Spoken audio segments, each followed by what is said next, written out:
Chapter 412. Wang Haoran put away his phone and looked at Feng Rao, who was swaying her hips as she walked towards him.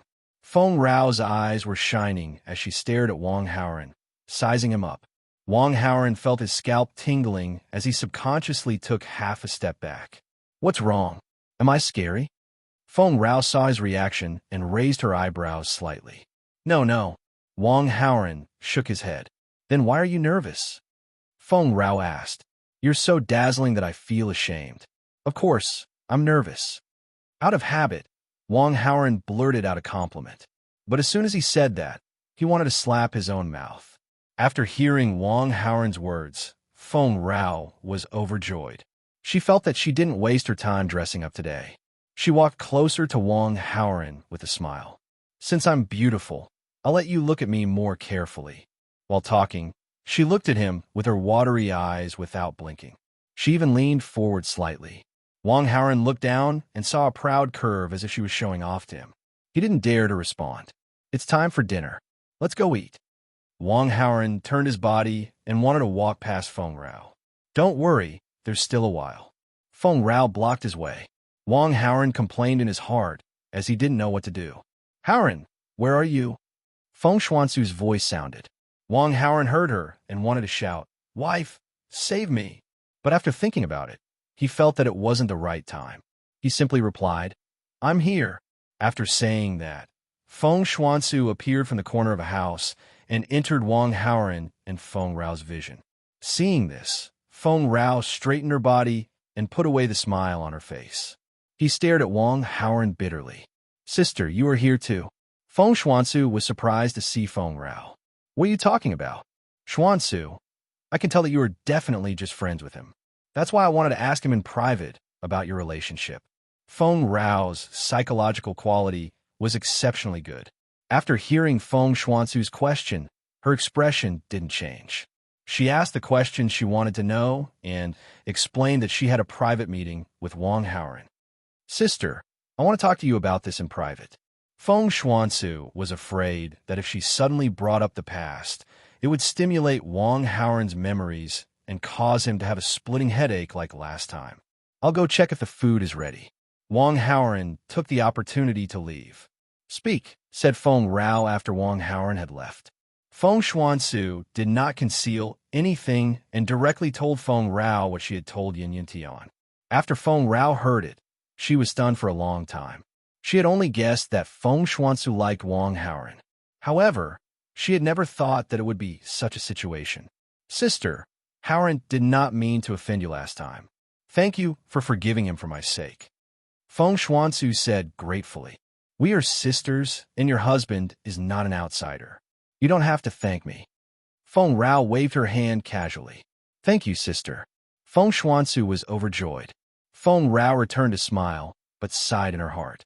If Feng Xuansu only liked Wang Haoran, she didn't have to worry about anything. Everyone would compete with their own abilities and charm. However, now that she knew that Feng Xuansu and Wang Haoran were husband and wife, Feng Rao couldn't help but feel guilty. However, on second thought, she couldn't give up at all. If she forced herself to suppress it, she would be looking for trouble. Moreover, if he wanted something, what had he not gotten before? In a short period of time, Feng Rao dismissed the thought of retreating. However, she still felt guilty in her heart. She thought that she could be reasonable and follow the rules. According to first come, first served, she would let Feng Xuansu be the elder sister and she would be the younger sister. This would be worthy of Feng Xuansu. After Feng Rao thought it through, she decided to follow the original plan. Not long after, it was time for lunch. Yin Charan said that she was not feeling well and rested in the room. Wang Haoran, Feng Xuansu, Yin Feipeng, Feng Rao, and Yin Yintian, who was lying on the recliner, gathered together and began to eat.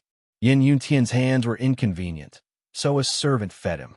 Yuning and Yun Xian stood on both sides. Feng Rao frequently asked them to refill the wine for the guests. Or to be more precise, she was refilling Wang Haoran's wine. It had only been 10 minutes since the meal started, and Wang Haoran was forced to drink 5 glasses of wine under Feng Rao's enthusiasm. Fortunately, Wang Haoran was not an ordinary person. Otherwise, He would not be able to see clearly at this moment. Yuning, refill the guest's glass. When Feng Rao saw that Wang Haoren's glass was empty, she hurriedly said, Sister, he has drunk too much. He can't drink anymore. Feng Xuansu dissuaded. It's such a happy day. Drink more. Yin Yintian wished that Wang Haoren would be drunk to death. Taking advantage of the time when he was being fed, he abruptly interjected. Hearing this, Wang Haoren narrowed his eyes and looked at Yin Yintian. Damn you. Can't rice shut your mouth? Wang Haoren originally thought that he could call Bien Suen over, so he took the opportunity to call Yin Yintian over for a meal. He wanted to use Yun Churen's matter to mess with Yin Yuntian's mentality. Unfortunately, things changed and Bien Suen could not come. Wang Haoren was too lazy to care about Yin Yintian. However, this Yin Yintian did not eat properly and even added fuel to the fire. This made Wang Haoren a little unhappy. Yuning, quickly refill the wine. Feng Rao urged. This guest has drunk so much. Let's not drink anymore. Yuning was distressed and did not want Wang Haoren to continue drinking. Feng Rao was scheming in her heart. How could she let others interfere? Seeing that Yuning was wasting time, Feng Rao directly took the wine bottle from her hand and personally filled Wang Haoren's glass. Then, she filled her own glass. Let me give you a toast. Feng Rao was very forthright. She drank it all in one gulp and then signaled Wang Haoren to drink. At the side, Yin Yintian sneered and prayed that Wang Haoren would be drunk to death. Wang Haoren's gaze drifted over Yin Yuntian's face and caught his expression. Under Yin Yuntian's gaze, Wang Haoren drank a glass of wine and pretended to be drunk. Haoren, you're drunk. Don't drink anymore. Feng Xuansu gently persuaded. I'm not drunk. How could I be drunk? I can still drink. Oh my, this beauty is so beautiful. Wang Haoren looked like a drunkard. His words were slurred, and he started to get restless. His arm hooked around Feng Xuansu's shoulder, and his palm started to scratch around. Feng Xuansu panicked and wanted to push him away instinctively. However, she stopped herself in time. Usually, Wang Haoren was serious and kept a distance from her. Now was a rare opportunity. He was drunk and finally started to be mischievous. Why should she stop him? Looking at Wang Haoren's drunken madness, the surrounding people had different expressions. Among them, Yin Yuntian's eyes were about to spit fire. Ding! The host caused Yin Yuntian to lose his balance. Obtained 1,300 villain points. Yin Yuntian's protagonist, aura, minus 65. Host villain aura, plus 65. At the side, Yin Feiping acted as if it had nothing to do with him. He pretended not to see it and drank quietly. Feng Rao was a little jealous. Feng Xuansu is beautiful, but so am I. Why didn't he do it to me when he was drunk?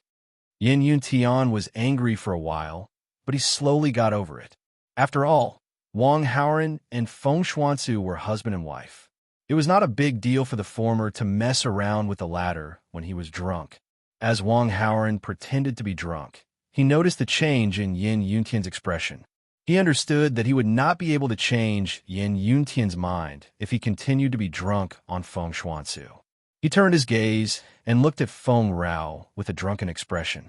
Feng Xuansu's face and ears were red. She lowered her head and kept quiet.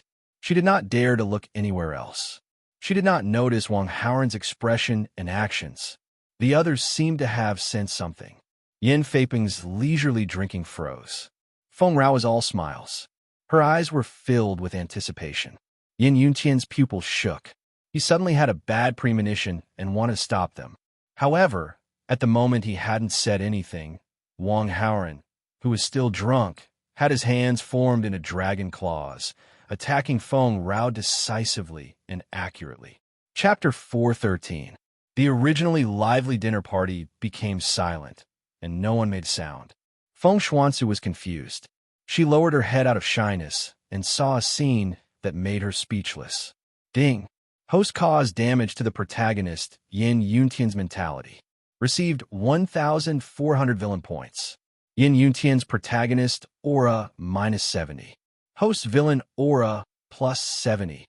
Yin Yuntian's eyes widened. He gritted his teeth so hard that they almost broke.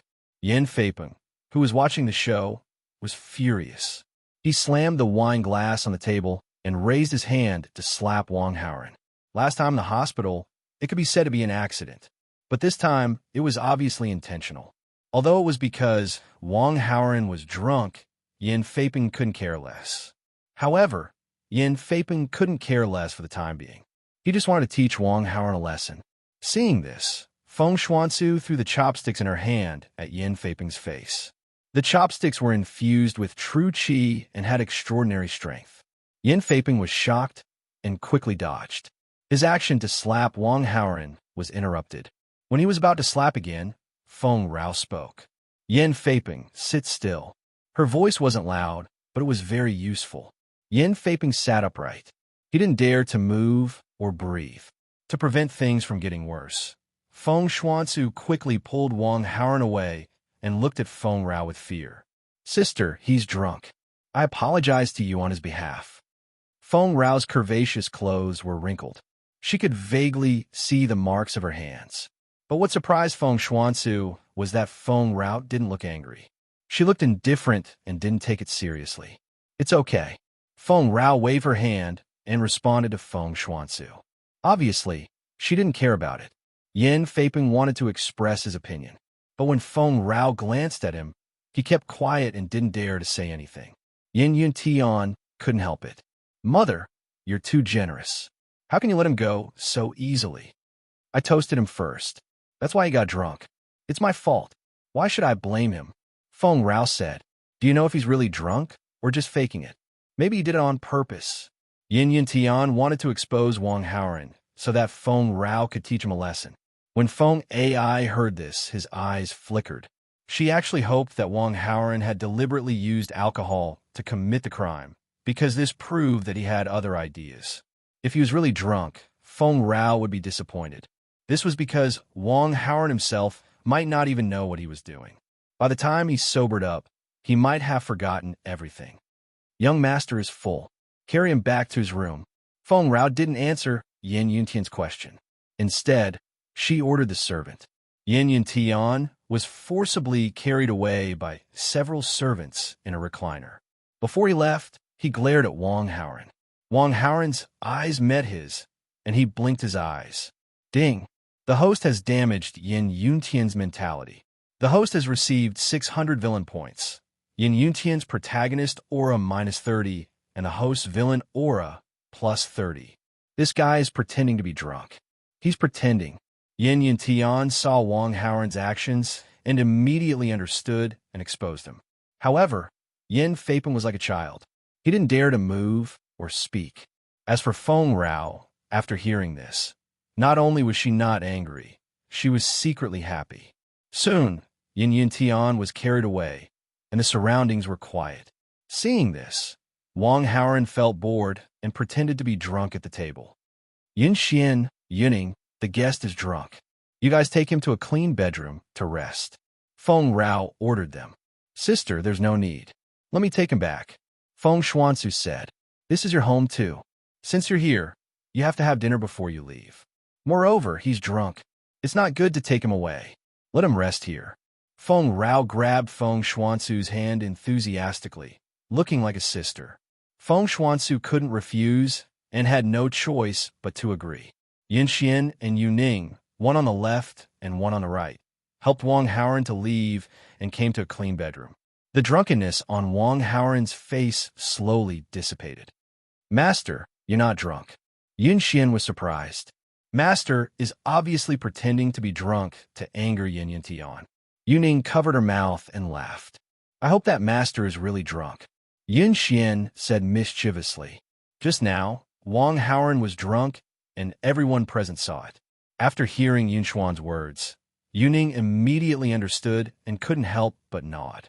Yin Xian and Yu Ning looked at Wang Haoren with expectant smiles. Wang Haoren was a little excited and wanted to go crazy. However, at this moment, he suddenly felt his phone vibrate. He took out his phone and saw that it was a call from Bien Suen. Are you feeling better? Wang Haoren picked up the phone and asked. I'm a doctor. You don't have to worry about this. Bien Suen's smile had a sweet atmosphere. Wang Howren was reminded by her and immediately understood that he was overthinking. He said, "Go and eat.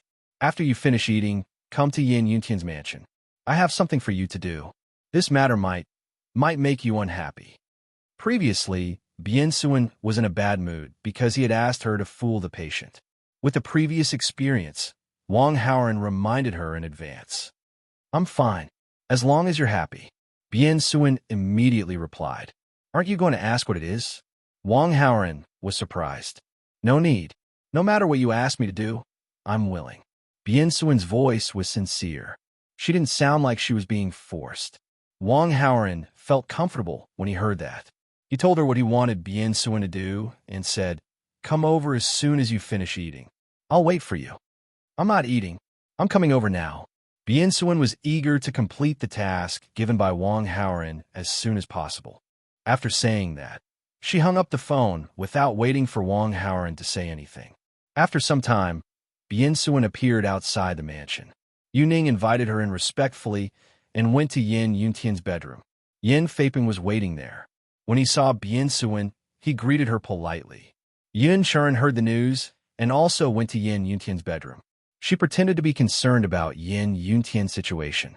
However, she was thinking to herself that she should ask Bien Suen to go to her room and check her pulse. Wang Howren stayed in another bedroom and used his X-ray vision to see Yin Yuntian's situation. He immediately understood that a good show was about to start. He pretended to go to the washroom and wanted to take the opportunity to watch the show. As Bien Suen was concerned about Wang Howren, she hurriedly finished her meal and stayed in the bedroom.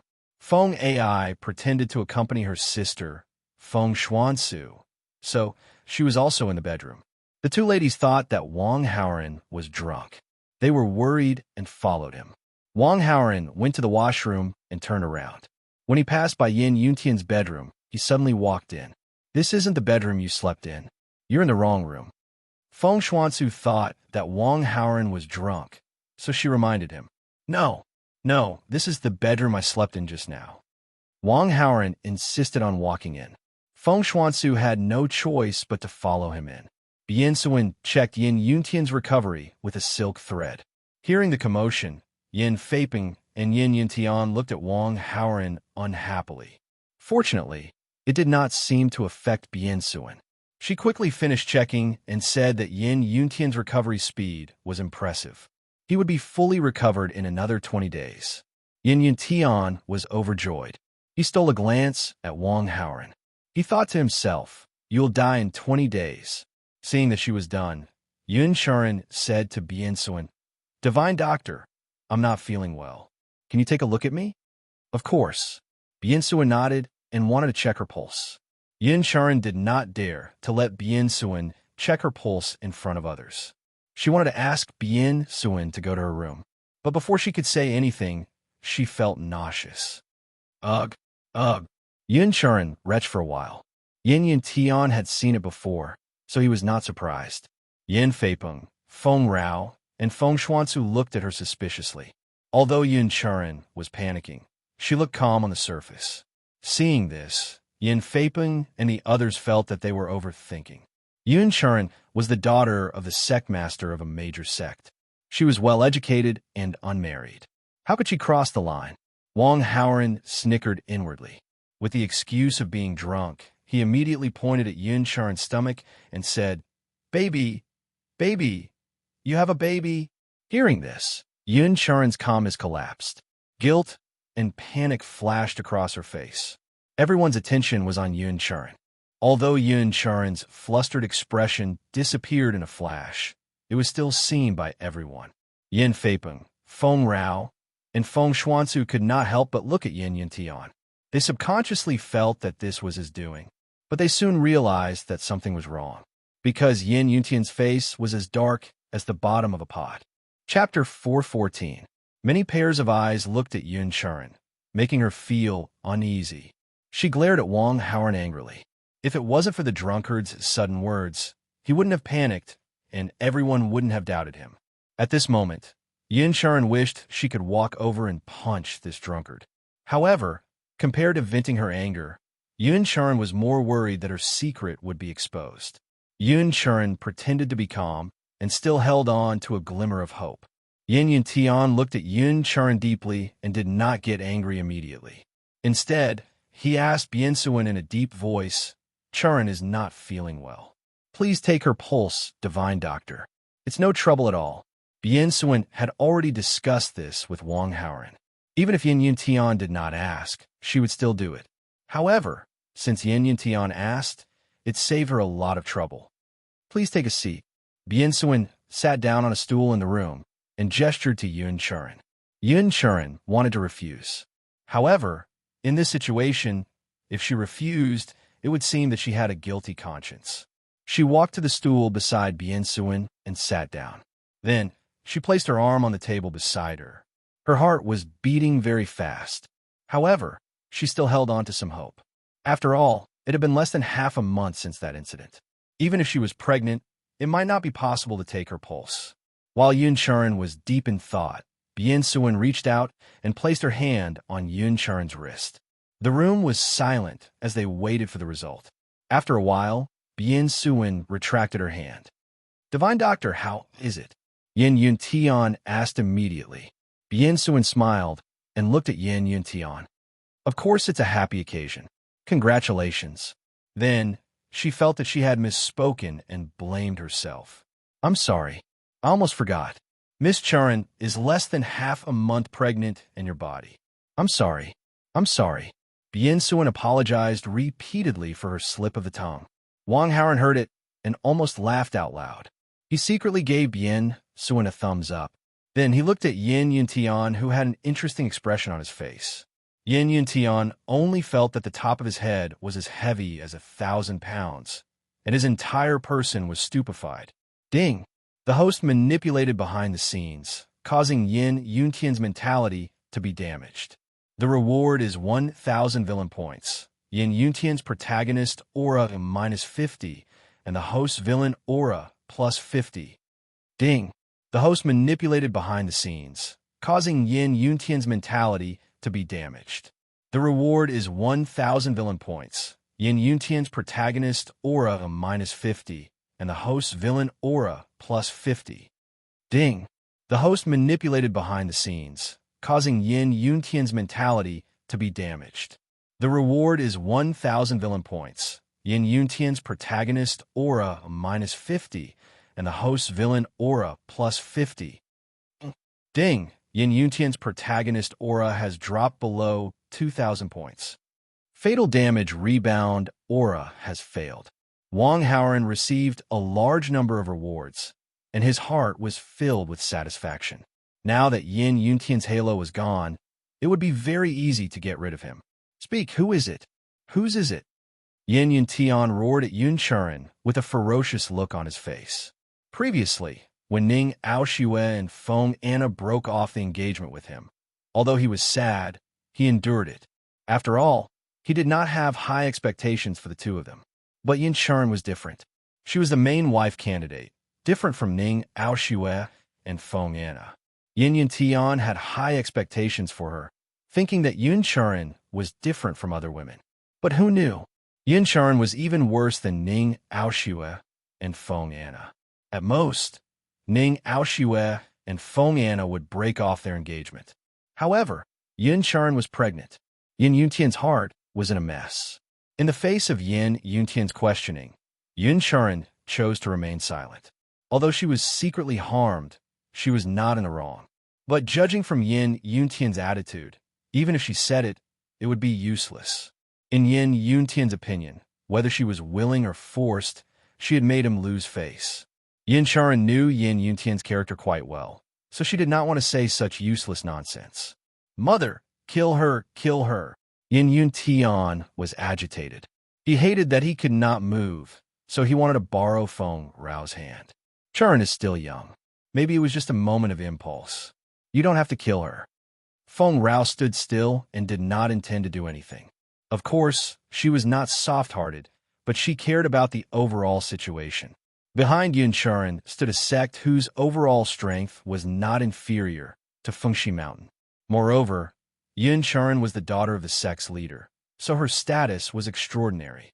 If she killed Yun Churin, she would definitely form an irreconcilable feud with this sect.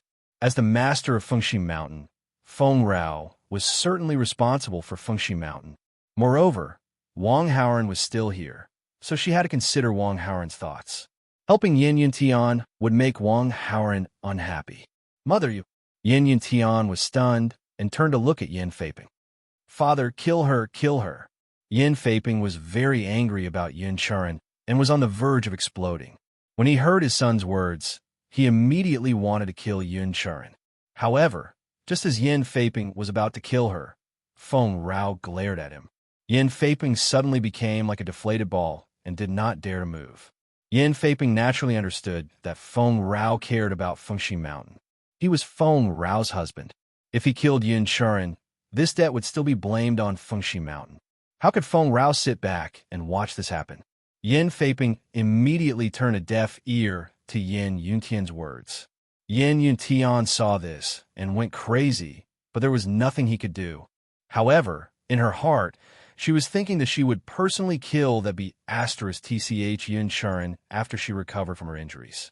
As for whether it would implicate Fengxi Mountain, Yin Yuntian did not care at all.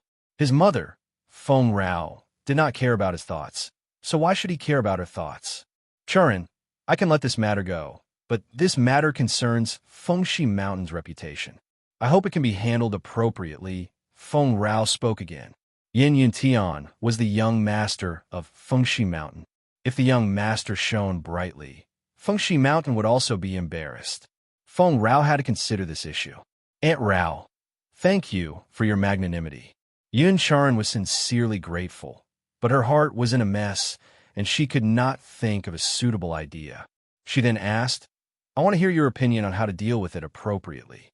I'll give you 2 choices. Feng Rao thought for a while and said, First, don't spread the news that you are pregnant. Take advantage of the time now to deal with this child secretly. Second, break off the engagement and marry someone else as soon as possible.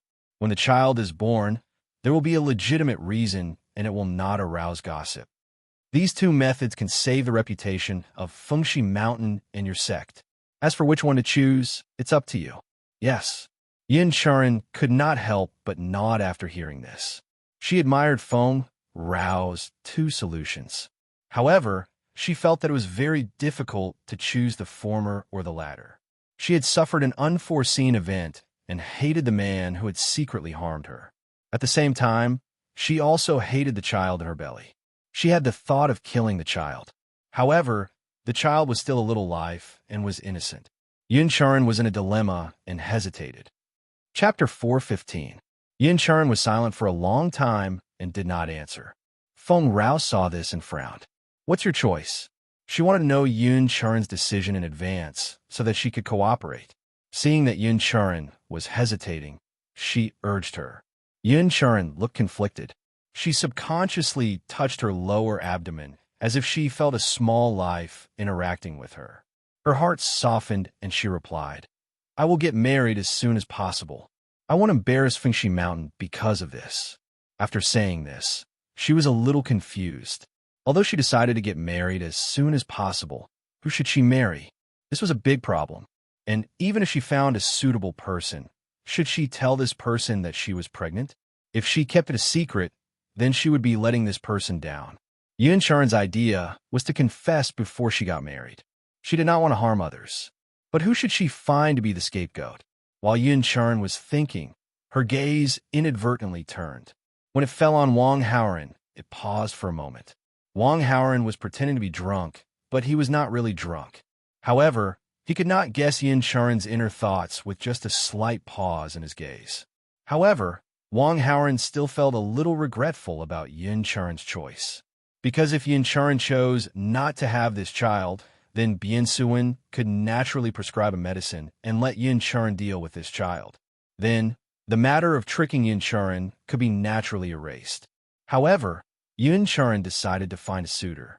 In fact, Yin Churan was not pregnant at all, and she was still innocent. She thought she was choosing a suitor, but in fact, she was giving herself away for nothing. Wang Haoran was not happy to see this happen.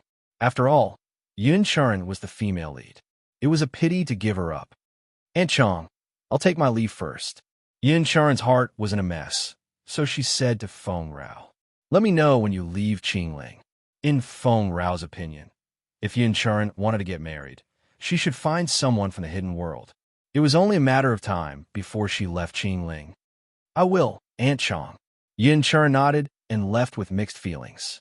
Seeing that the show was over, Wang Haoran simply pretended to be drunk and dizzy. Feng Xuansu and Feng Rao, almost at the same time, stepped forward to support him. One on the left and one on the right, they supported him back to the previous bedroom. Soon, Wang Haoran was placed at the head of the bed. Sister, I'll take care of him. You can go to your own things. Feng Xuansu sat on the edge of the bed and carefully covered Wang Haoran with a thin blanket. Then you take care of him. I'm leaving now. Feng Rao remembered that she had something to deal with, so she didn't force him to stay. He left the bedroom and closed the door. Feng Rao came to Yin Yuntian's bedroom. Yin Suan had already left, leaving only Yin Feiping and Yin Yuntian in the bedroom. I have something to tell you. Come out, Feng Ai said to Yin Feiping with a sullen face. There are no outsiders here. If you have something to say, just say it here. Yin Feiping saw that Yin Yuntian was in a bad mood and wanted to accompany him, so he replied, let's divorce. Feng Rao wanted to avoid Yin Yuntian, but Yin Feiping insisted on saying it here. She was too lazy to waste time and went straight to the point. Hearing this, Yin Feiping and Yin Yuntian were stunned for a while. Then, Yin Feiping showed a painful expression. Rao, is there anything wrong with me? Why do you want a divorce? We are married because of benefits.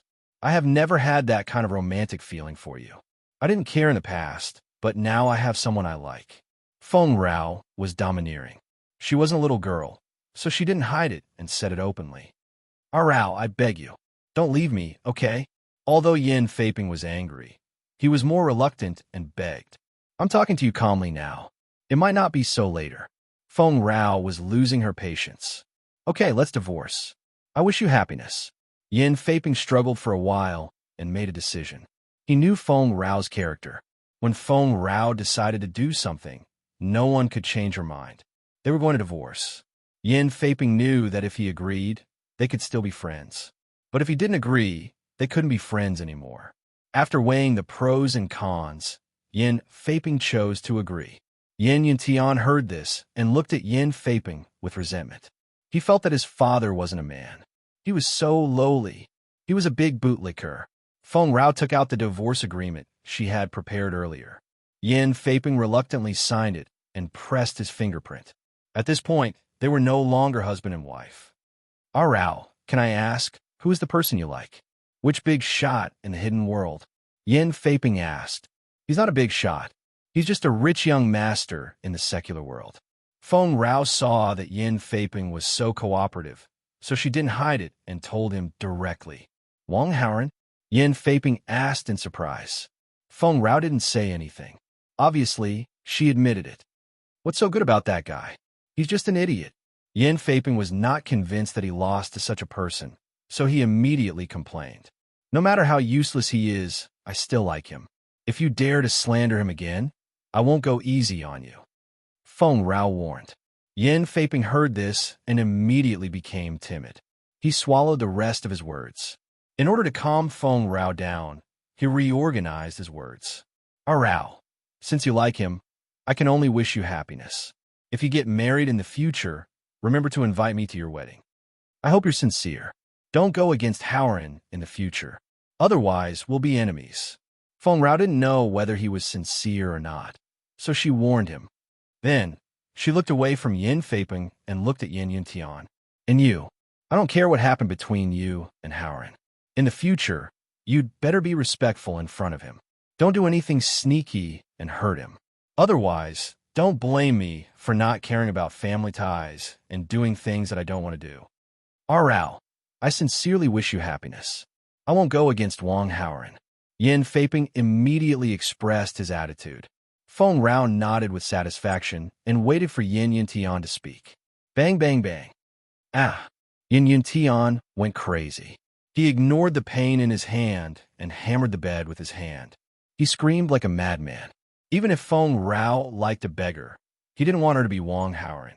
If Feng Rao really married Wang Howard in the future, wouldn't he be one generation younger and have to call him father? Ding. The host has damaged Yin Yuntian's mentality. The host has received 1,000 villain points. The host has received minus 50 villain aura. The host has received plus 50 villain aura. Ding. The host has damaged Yin Yuntian's mentality. The host has received 1,000 villain points. The host has received minus 50 villain aura. The host has received plus 50 villain aura. Chapter 416.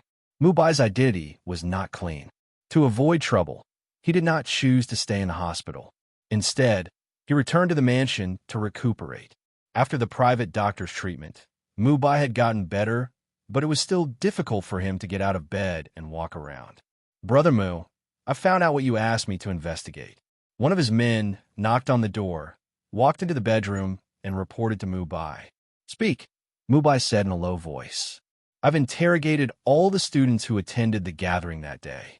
That day, after Guyuro left the room and you followed her, the rich second-generation heir, Wang Howard, followed her. Guyuro only returned after about an hour. The rich second-generation heir, Wang Howard, was nowhere to be seen. The person who sneaked an attack on you was most likely the rich second-generation heir, Wang Howard. After hearing this, Mubai recalled the scene and felt that it fit perfectly. During the gathering, he had a conflict with Wang Howard. It was reasonable for Wang Howard to sneak an attack on him.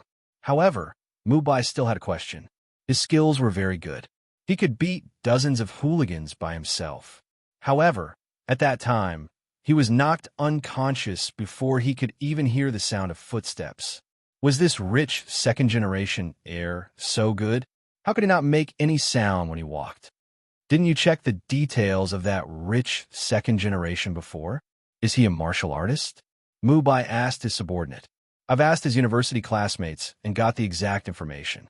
Besides being a rich second-generation heir, Wang Howard is just an ordinary student. He's always 3 points and 1 line. At most, he plays basketball for a while. He doesn't even practice karate or taekwondo. He's someone who can be defeated with 1 punch. The man said with certainty. After hearing this, Mubai suddenly felt that he must have been too focused on Guyuro that he did not notice someone approaching. That was why he was sneakily attacked. After sorting out these thoughts, Mubai only felt very aggrieved. How could he, who was so skilled, be defeated by such a small character? Send someone to kill him, Mubai said angrily. Yes. The subordinate accepted the order and was about to start immediately. Wait a moment. Mubai's expression changed. He suddenly stopped his subordinate and changed his words. Don't kill him directly. Capture him and bring him to me. I want to deal with him personally. Otherwise, I won't be able to resolve the hatred in my heart. Yes, Brother Mu. The subordinate nodded and wanted to leave, but he was afraid that Mubai would call out to him again. So he asked, Is there anything else? What's the situation with Qing Ling's underground forces? Mubai asked. A few months ago, it was a big one called Crow. However, for some unknown reason, Crow and his men were all wiped out by the officials. Now, the only famous person left in the underground forces of Qing Ling is a woman nicknamed Black Peony. But it is said that she changed her profession to do business, the subordinate said. Switch to a proper business? It's definitely a pretense. Mubai was very clear about this line of business. He understood the tricks involved. The so-called whitewashing on the surface was just to better do some dirty business. Brother Mu, do you have any ideas? The subordinate noticed the change in Mubai's expression, so he asked, Bring some good men and invite this Black Peony over, Mubai said. His base was next to Qing Ling, and he had complete control over it. Everything was stable. He already had the idea of expanding his territory. One of the reasons he came to Qing Ling was to look for Guyuro, and the other was to control the underground forces of Qing Ling. Otherwise, Mubai would not have sent someone to investigate the situation of Qing Ling's underground forces and bought a mansion early. Yes, Brother Mu. The subordinate went to carry out his task excitedly.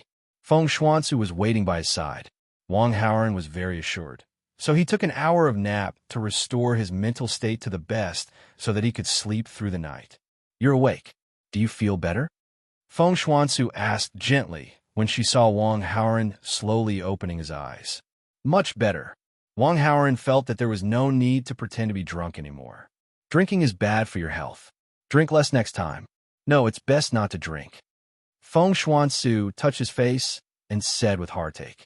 Feeling the warmth of her palm, Wang Haoren's heart rippled as he replied, I know. I won't drink next time. Feng Xuansu was delighted and blurted out, That's right, my husband. Ah. Wang Haoren understood in his heart, but on the surface, he still pretended to be surprised.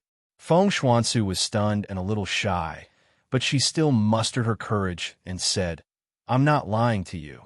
You're my husband, and I'm your wife. You really can't remember anything? Wang Haoren shook his head. He really had no memory of being with Feng Xuansu. Why don't you tell me about it? How did you meet me and your husband, and how did you get together? Wang Haoren was curious and took the opportunity to ask. When she heard Wang Haoren's question, Feng Xuansu did not hide anything. She told him about how they met, how they got to know each other, and how they parted. We got separated on the day of our wedding. Wang Haoren mumbled to himself after listening to Feng Xuansu's story. Then, he asked a crucial question. Is it before or after the bridal chamber? Feng Xuansu was shocked. She put on a strange smile and said shyly, We just finished the wedding ceremony and hadn't entered the room yet. I see. Wang Haoren smiled meaningfully. Although the ceremony wasn't completed, we've already gone through the wedding ceremony and are officially husband and wife. I'm your wife, and you're my husband. This is an undeniable fact. Feng Xuansu emphasized, but I really can't remember. Wang Haoren was purely curious. He asked about Feng Xuansu's situation and did not intend to acknowledge her immediately, because once he did, his backyard might be on fire. There was no need to rush. After all, she would not run away. The future is long. Think about it slowly. You'll remember one day. Feng Xuansu was not as stubborn as before. She wanted to let nature take its course. I feel much better. Let's leave this place, Wang Haoren suddenly said after ending the previous topic. Sure. I'll tell my sister, said Feng Xuansu. No. Let's go. Wang Haoren hastily stopped her. He was leaving to avoid Feng Rao. If she told Feng Rao, he could forget about leaving. Feng Rao had forced him to drink so much during lunch. How could he not know what Feng Rao was thinking? Wang Haoren was certain that if he stayed the night here, he would suffer the same fate as Tang Bingyun and Luo Qingqian. Moreover, he had an appointment with Bian Suan and Xiu Qianwei for dinner. He did not want to stand them up. Hence, he could not stay here. Chapter 417. Night. Black Peony Bar. Rhythmic music was roaring, and the air was mixed with the smell of alcohol, perfume, and other mixtures, making people feel restless. On the dance floor in the hall, colorful lights were shining, and a group of men and women were swaying to the rhythm. Click!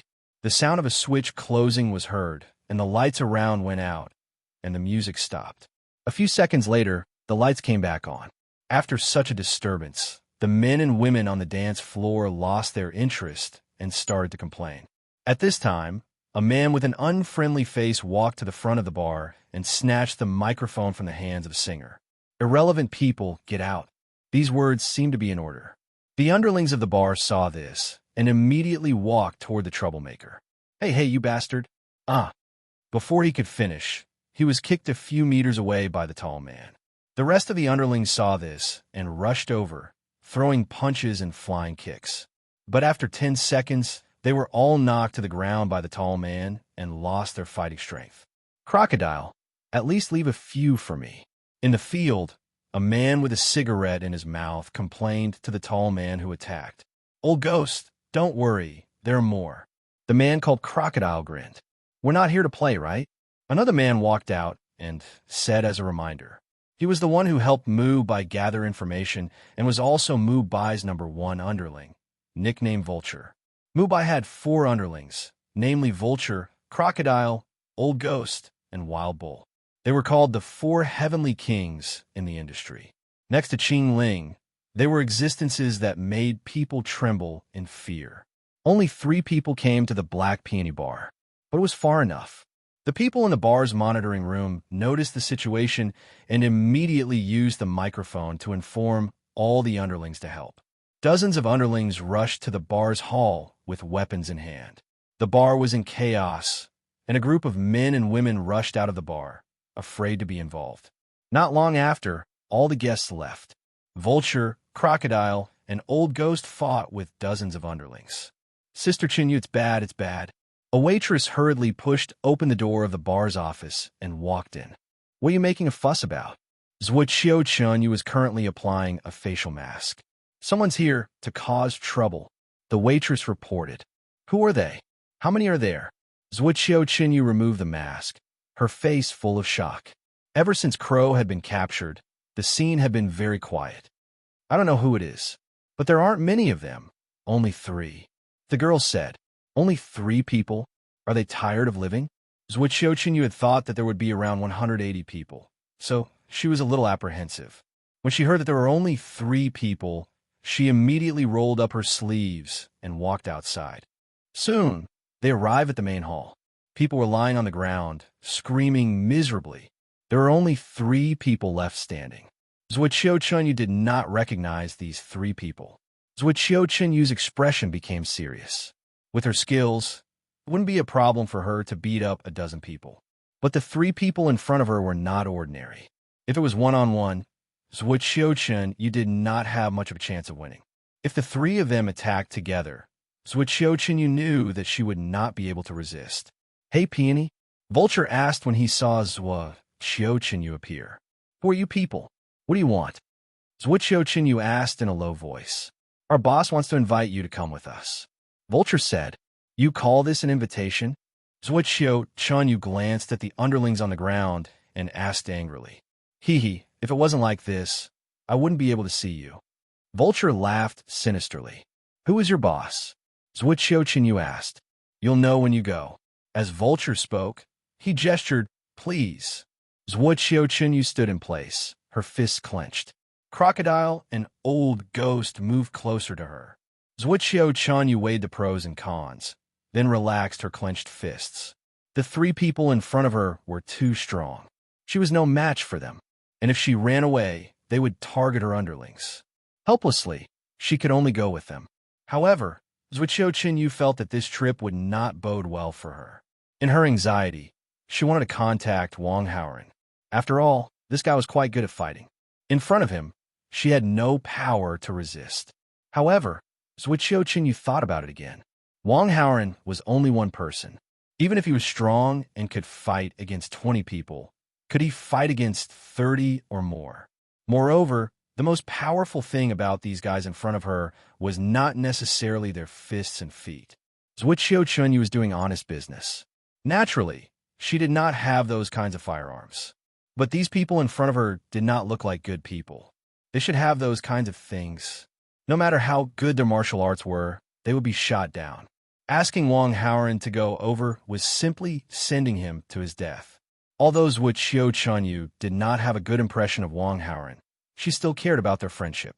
After all, Wang Haoren had given her a lot of money to spend. I hope that the worst situation does not happen. Zhuo Chinyu could only resign herself to fate. Wang Haoren drove away from the villa and arrived at a 5-star hotel. After parking the car, he slowly left the underground parking lot. However, not long after, a van suddenly drove by and stopped. The door opened. A man pointed a weapon at Wang Haoren. If you don't want to die, get in. Wang Haoren was not at all indifferent. A sniper from a few hundred meters away could not hurt him. The weapon in the man's hand was not a threat to him at all. Who sent you? Wang Haoren did not make a move. Instead, he asked curiously, you sneak attacked our brother Mu. You haven't forgotten about this, right? The man said coldly. Hearing this, Wang Haoren immediately understood. When they were at the restaurant, Wang Haoren felt that it was not appropriate to let Mubai live. After that, he was busy with other things and temporarily ignored Mubai. Unexpectedly, he did not go looking for trouble with him. Instead, he came looking for trouble with him. Let's go. Wang Haoren got into the van. Anyway, there was a lot of time at night. A little more time would not make a difference. Since Mubai wanted to see him so much, he would let him see him. Let's go. The man with the weapon said to his companion, who was driving. The van started moving. Zhuqiu took the car and arrived at a mansion. Under the covetous eyes of vulture, crocodile, and old ghost, she walked into the mansion. Not long after, she came to a bedroom. "Boss, she's here," Vulture said. Mubai leaned back on the bed. He slowly opened his closed eyes and looked at Zhuqiu. Immediately, his eyes lit up, but when he thought of his body, he sighed secretly. "I'll take care of Qingling from now on. Do you have any objections?" Mubai asked Zhuqiu. "I've washed my hands of these things long ago. Qingling, if you want to interfere, it's up to you," Zhuqiu said indifferently. "Do you think I'll believe such words?" Mubai sneered and continued. "In short, will you submit to me or defy me?" Zhuqiu secretly cursed him for being crazy. But if he didn't believe her, there was nothing she could do. She was a little helpless. "Do I have any other choice? Then I'll assume that you've chosen to submit to me."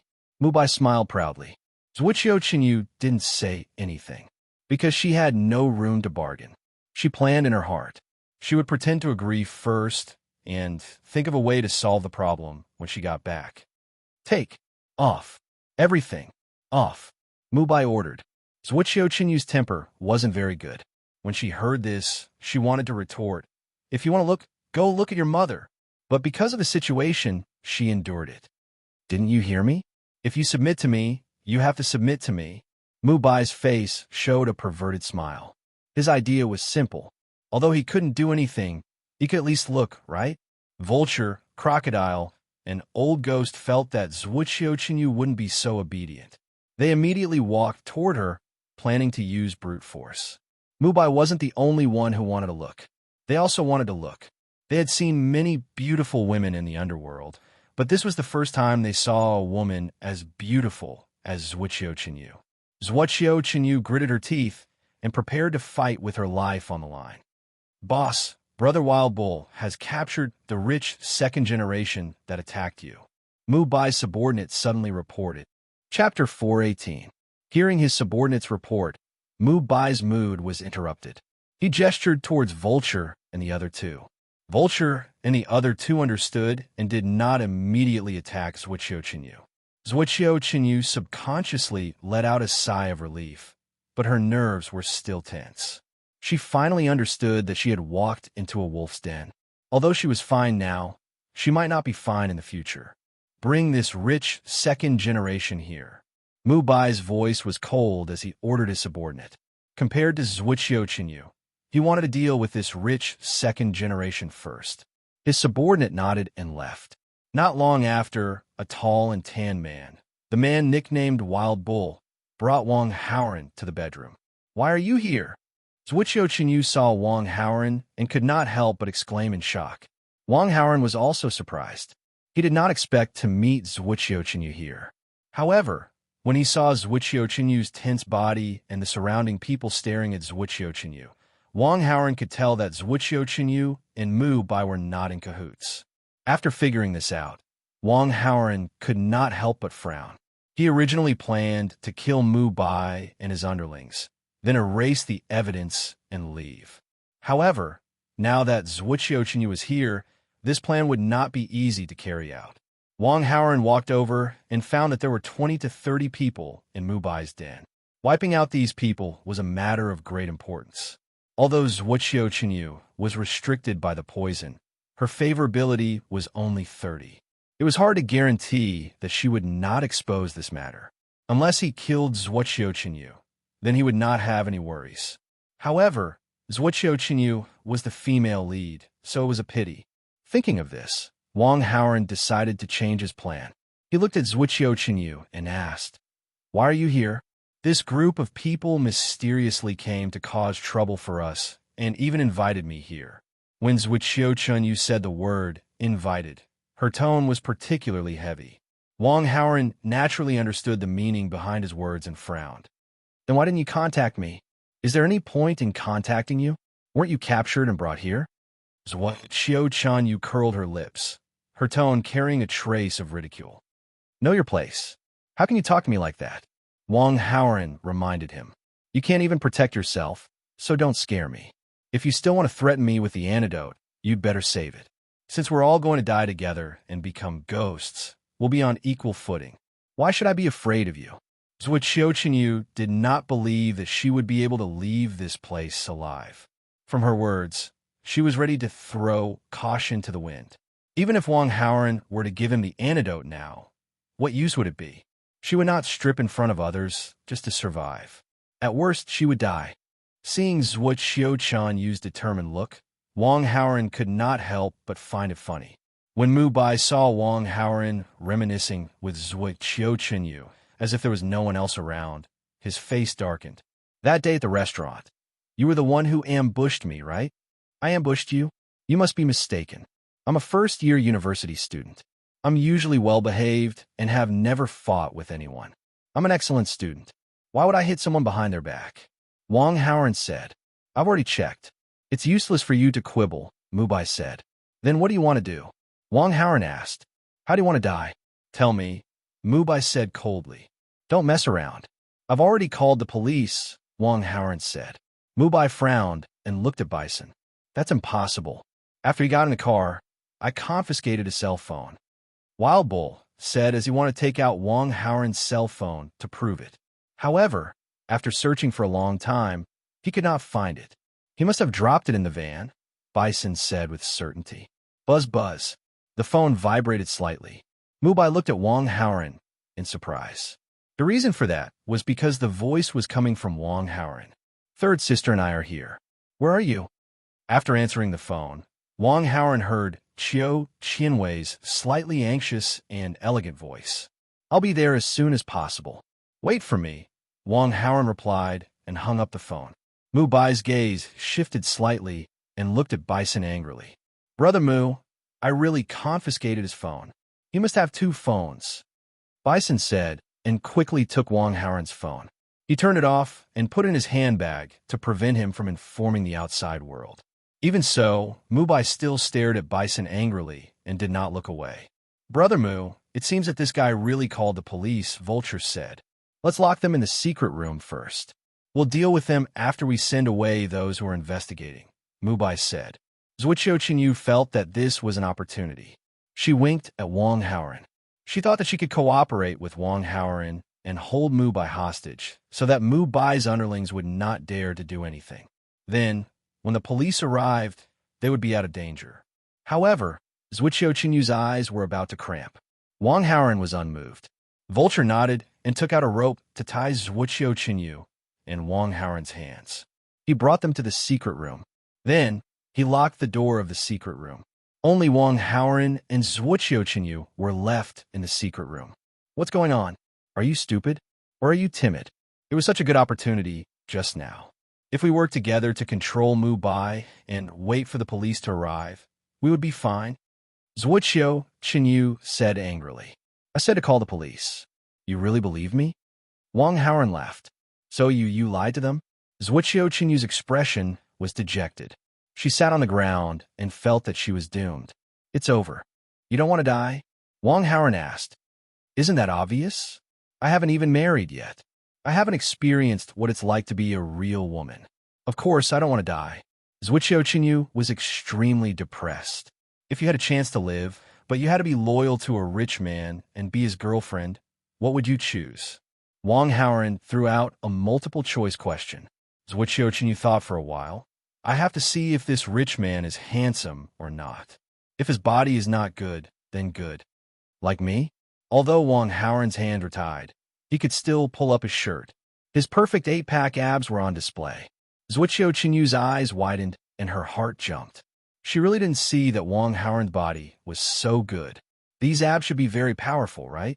After staring for a while, Zhuqiu felt her face heat up. Ding! The female lead Zhuqiu's favorability towards the host has increased by 10. Current favorability is 40, very friendly. Chapter 419. Have you seen enough? Hurry up and say it. Do you choose to die or be my girlfriend? Wang Haoren saw that she was staring at him without saying anything, so he hurriedly urged her. After all, he still had to go eat after he was done here. I'm about to die. What's the point of doing this kind of multiple-choice question? Zhuqiu snorted. You said it yourself. I'm about to die anyway. Why can't I do a multiple-choice question? Wang Haoren said. Be my girlfriend? Zwichiochin, you blurted out. Who would want to die if they could live? Moreover, this Wang Haoran in front of her was rich, handsome, and had a good body, especially that 8-pack abs. She didn't seem to be at a disadvantage, right? Moreover, it was said that after a woman reached the age of 25, her peak would be over, and she would slowly decline in age, especially single women. She wasn't even 25 yet, but she already had this feeling. For example, she often had insomnia at night. She couldn't sleep well, and her endocrine system was a little out of whack. She occasionally fantasized that it would be great if she had someone by her side. However, she didn't like ordinary people. Okay, then you're now one of my girlfriends, Wang Haoran announced. What a joke. You said you could save me. Zwichiochin tone was disdainful. However, before she could finish her sentence, she saw Wang Haoran easily break free from the rope. What can you do? Kill your way out? Zwichiochin saw a glimmer of hope. I'm a good student with good morals. Why would I kill someone? When I encounter this kind of situation, of course I'll call the police. Wang Haoran took out his phone. You have 3 phones? Zwichiochin was surprised. Wang Haoran smiled, but didn't say anything. Wild Bull did take the phone, but he quickly stole it back. He turned on the phone and made a call. Big sister police officer, I want to report. Wang Haoran explained the situation over the phone. Did you hide it well? Mubai leaned against the headboard and asked his subordinates. There were many prohibited weapons in this mansion. If he was found out, he would be in big trouble. Don't worry, Brother Mu. It's well hidden. Even if we let them search, they might not be able to find it, Vulture said confidently. Moreover, they can't search just because they want to. If they wanted to search, they needed a search warrant. That rich kid just casually called the police. Why would someone come with a search warrant? When Mubai heard this, he nodded in relief. Time passed quietly. Brother Mu, people are here. Crocodile came into the room to report, looking panicked. If you're here, then so be it.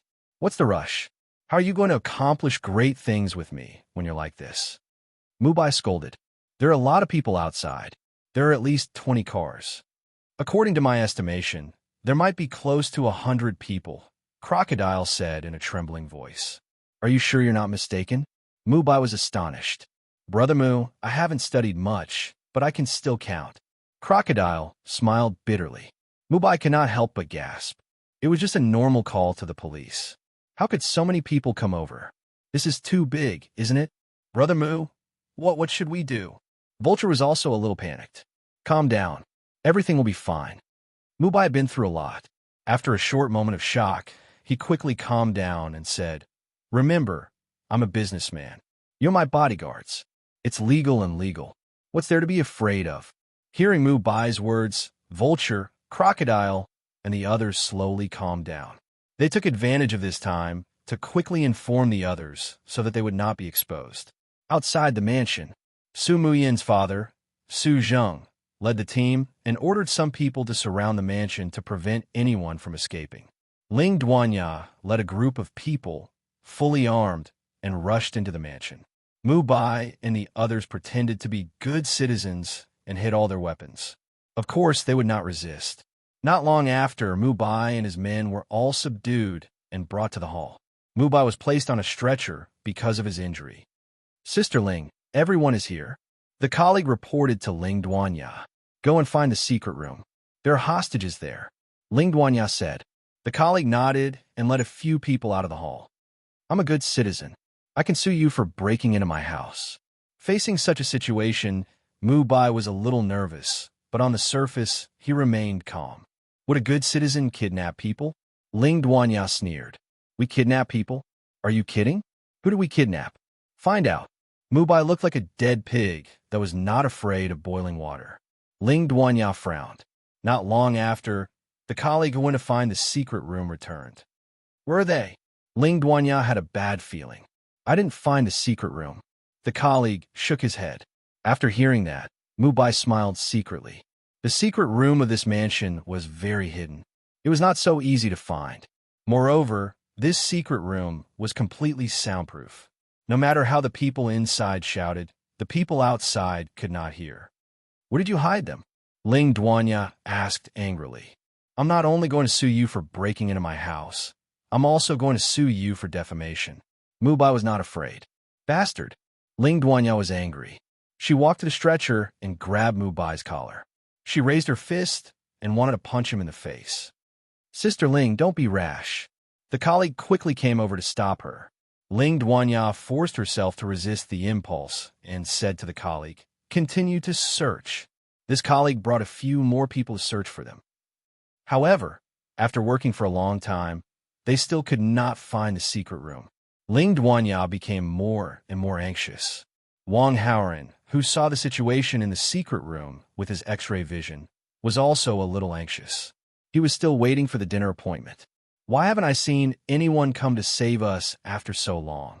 Could it be that they can't find the secret room? Zhuo Qiuqinyu was a little anxious. The path that they took to get to the secret room was very winding. Zhuo Qiuqinyu did not see the secret room open for a long time. Naturally, she could not help but worry. Hearing that, Wang Haoran glanced at her. Indeed, according to the situation, Ling Duanya's people might not be able to find the secret room. It seemed that he still had to rely on himself. Wang Haoran walked to the door of the secret room and stretched his legs. This secret room is made of steel. It's at least 10 centimeters thick. You can't be so naive as to think that you can kick it open, right? Zhuo Qiuqinyu snorted. If this kind of brute force could be used, she would have done it long ago. Why would she wait until now? Wang Haoran channeled his true qi. He was so focused that he did not hear her clearly. Bang! Boom! After the sound of the door being kicked open, the heavy iron door crashed to the ground. Zhuo Qiuqinyu only felt the ground tremble. What did you just say? Wang Haoran turned around and asked Zhuo Qiuqinyu. Chapter 420. Zhuo Qiuqinyu looked at the heavy iron door that had been kicked open and felt her face hurt. She stared at Wang Haoran, dumbstruck. Was this guy still human? Such a thick iron door, even if it was blown open, it would not be that easy to blow it open. He actually kicked it open with one kick. Zhuo Qiuqinyu used to be in the underworld and advocated violence. Although she was now a proper person, her heart had not changed. She could not help but feel a wave of admiration for Wang Haoran. She suddenly felt that being this guy's girlfriend was not only a loss, but also a gain. With him protecting her, wouldn't she be able to do whatever she wanted in the future? What was there to be afraid of? Ding! The female lead Zhuo Qiuqinyu's favorability towards the host has increased by 10. Current favorability is 50. Admiration. Ding! The host has influenced the plot. Received 800 villain points. After receiving the system notification, Wang Haoran was surprised for a moment, and then he was secretly delighted. However, now is not the time to be lovey-dovey with Zhuo Qiuqinyu, because he heard footsteps coming over. Later, when someone asks, just say that the door to the secret room fell on its own. Wang Haoran did not want to cause any unnecessary trouble, so he quickly reminded Zhuo Qiuqinyu. Yes. Zhuo Qiuqinyu showed a rare obedience and nodded like a chick pecking at rice. Not long after, Ling Duanya's colleagues came over and smoothly brought Wang Haoran and Zhuo Qiuqinyu out to the main hall. After Mubai saw this, his expression turned ugly. After Ling Duanya saw Wang Haoran, she looked him up and down, as if checking if he was injured. However, after looking at him for a while, she did not find anything strange, but to be more assured, she still asked, "How are you? Are you okay?" "No." Wang Haoran smiled and shook his head. Ling Duanya was completely relieved and looked at Mubai with a cold smile. "What do you have to say now?" Mubai was annoyed, but facing Ling Duanya and the others who were fully armed, he could not resist. He could only say, "I want a lawyer." At most, this would be considered a legal detention. If they found a good lawyer and fought the case well, they would at most lose money. If they didn't, they would at most be detained for a period of time. It was just a small problem. Apart from the secret room, did you find anything else? Ling Duanya asked her colleagues. The reason why she brought so many people was because Wang Haoran said that there were a lot of prohibited weapons hidden here. Wang Haoran's previous reports were all true. After receiving the news, Ling Duanya did not doubt it at all. She immediately applied for a search warrant and brought a large group of fully armed people over. Otherwise, there wouldn't have been such a big commotion. No, the colleague replied to Ling Duanya. Ling Duanya sighed. It seemed that he had to write a good report when he got back. However, at this moment, police sister, I know where their prohibited weapons are hidden. Wang Haoran leaned over to Ling Duanya's ear and whispered, Really? Quickly lead the way. Ling Duanya was delighted. Wang Haoran nodded and led some of Ling Duanya's people to search the mansion. After a while, they found several places where prohibited weapons were hidden. Mu Bai and the others' faces were ashen. They couldn't understand how Wang Haoran found out about it when it was hidden so well. With so many prohibited weapons, the crime was not small. As the number one person, Mu Bai was the chief offender. If it was serious, he would be directly executed. If it was light, he would be imprisoned for the rest of his life. Ling Duanya was very excited. After solving such a big case, he would definitely be promoted again. You are really my lucky star. Ling Duanya was so excited that she directly hooked her arms around Wang Haoran's neck and leaned over to kiss him. Ding! The female lead Ling Duanya's favorability towards the host is increased by 10. The current favorability is 45. Very friendly. Ling Duanya's male colleagues all looked at Wang Haoran with envy. Hey, what are you doing? Zhuoqiu saw it from the side and immediately became unhappy. Haoran, who is he? Ling Duanya asked. I am his girlfriend. Who are you? Zhuoqiu unknowingly assumed her identity.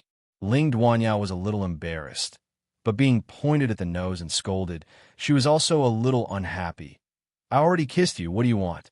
Zhuoqiu was not someone to be trifled with. Seeing the other party provoking her, she couldn't help but roll up her sleeves. Ling Duanya was not to be outdone and clench her fists. The two women's eyes met and sparks flashed. Let's talk things out. Wang Haoran stood in the middle and persuaded the two. Ling Duanya and Zhuoqiu gave up on the idea of fighting, but they still looked unhappy with each other. After a while, Mu Bai and the others were taken away along with the confiscated prohibited weapons. I still owe you a reward, Zhuoqiu hinted. She was not interested in Wang Haoran before, so she naturally wouldn't mention it. But it was different now. Next time, if she didn't mention it, Wang Haoran would have almost forgotten about it. Zhuoqiu couldn't help but be a little disappointed, but since Wang Haoran said so, she couldn't force it. Wang Haoran and Zhuoqiu said goodbye and took a taxi to the restaurant of a 5-star hotel. Biansuan and Qiu Qianwei were waiting for their husbands in the restaurant. They were waiting at their reserved seats. When they saw Wang Haoran's figure, they immediately became happy. The three of them ordered and started eating. Then, they played in the entertainment area of the hotel for a while. It was already 11 at night. They got a room and stayed there. Ding! Host captured the female lead Biansuan. Received 1,400 villain points. Biansuan's female lead Halo -70. Qin Fan's protagonist Halo -70. Host villain Halo plus 140. Ding! Host captured the female lead Qiu Qianwei. Received 1,400 villain points. Biansuan's female lead Halo -70. Qin Fan's protagonist Halo -70. Host villain Halo plus 140. Ding! Congratulations to host for breaking through 12,000 villain points. The system is calculating the reward. Please wait. Wang Haoran received 3 notifications from the system. The first 2 pieces of news made him a little stunned. When he was with Biansuan last night, the words Qin Fan didn't appear in the reward notification. But today, it suddenly appeared. It seemed that the protagonist called Qin Fan would definitely meet Biansuan and Qiu Qianwei. In other words, they would definitely meet. He just didn't know what kind of protagonist this Qin Fan was and how powerful he was. Ding! Breaking through 12,000 villain points. Reward calculation successful. Congratulations to host for obtaining the Super Peach Blossom Halo card. A system notification interrupted Wang Haoran's thoughts. At the same time, it made him excited, because, from the looks of it, this reward seemed very awesome. He quickly opened his backpack and looked at the description. Super Peach Blossom Halo card. Worth 1,100,000 villain points. After using the card, the host will obtain the Super Peach Blossom Halo. After obtaining the Super Peach Blossom Halo, There's a 30% chance of being hit on by the female lead, a 20% chance of making the female lead fall in love at first sight, and a 10% chance of the female lead marrying you. Note 1. The above 3 levels of effects will only be triggered at first encounter. Note 2. It is also effective on female characters other than the female lead. The triggering rate is double that of the female lead. Note 3. Only one of the above 3 levels of effects can be triggered, and the third level pickup effect will be triggered first. Chapter 421. Good stuff. After Wong Howren read the introduction, he could not help but feel excited for a while. As expected of an item worth 110,000 villain points, it was simply too amazing. He communicated with the system and immediately used the Super Peach Blossom Halo card. Ding! The host has successfully used the Super Peach Blossom Halo card. Congratulations to the host for obtaining the Super Peach Blossom Halo. Wong Howren received a system notification message and continued to be excited for a while. But soon, this excitement quietly subsided. Although this halo was amazing, that was under the condition that it was triggered. Chances were hard to predict. For example, the bond card that he obtained at the beginning. There were so many bonds, but he was randomly assigned to the worst ex-girlfriend bond. With such a bad start, Wong Howren was still a little traumatized by the probability of triggering things. The second grade love at first sight effect was triggered. This probability was only 20%. Under normal circumstances, only one of the 5 female leads would have the effect of love at first sight. Based on the frequency of the female lead's appearance, this probability was not very satisfactory. As for the first grade, devote oneself to her effect, it was only 10%. This probability was even lower. Only 1 in 10 would trigger this effect.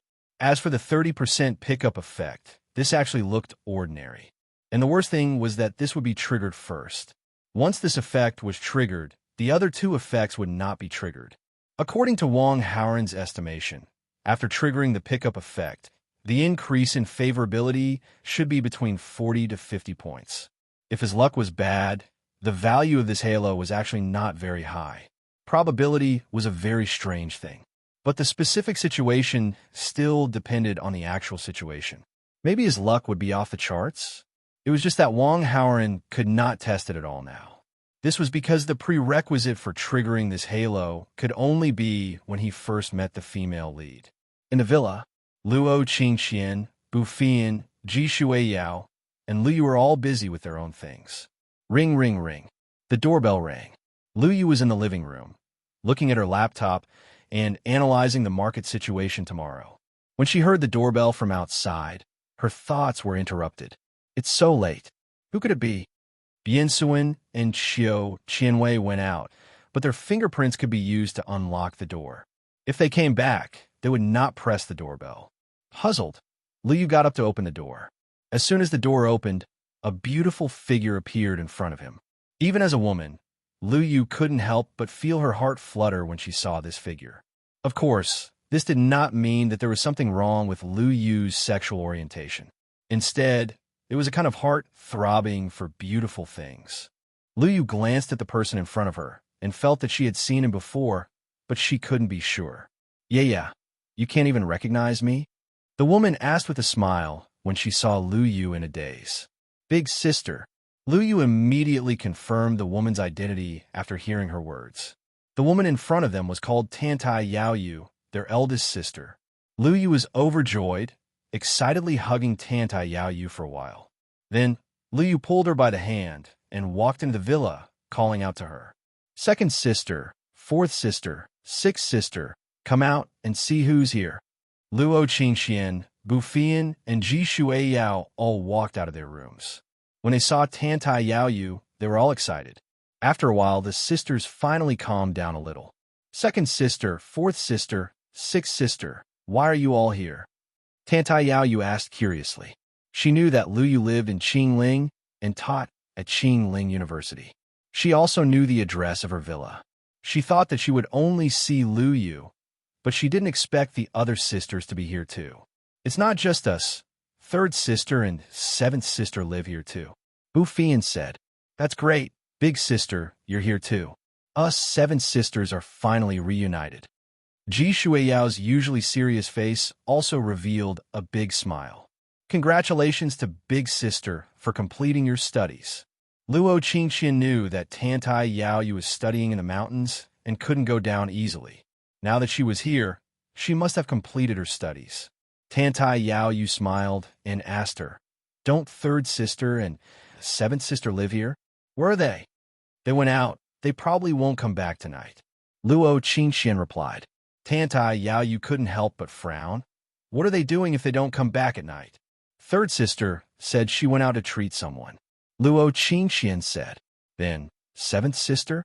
Tantai Yaoyu asked. She. Luo Qingxian hesitated. What's wrong with her, tell me? Tantai Yaoyu raised her voice. She said she went out to eat with her friends. Luo Qingxian replied softly. She's still not back from eating?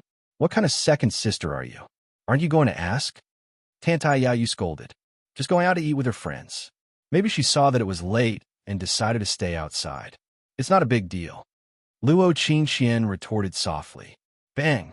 Tantai Yaoyu slammed the table. Luo Qingxian, Bufian, Lu Yu, and Ji Shuiyao were originally sitting on the sofa. Because of Tantai Yaoyu's action, they all stood up in fright. The four of them stood in a straight line, not daring to move.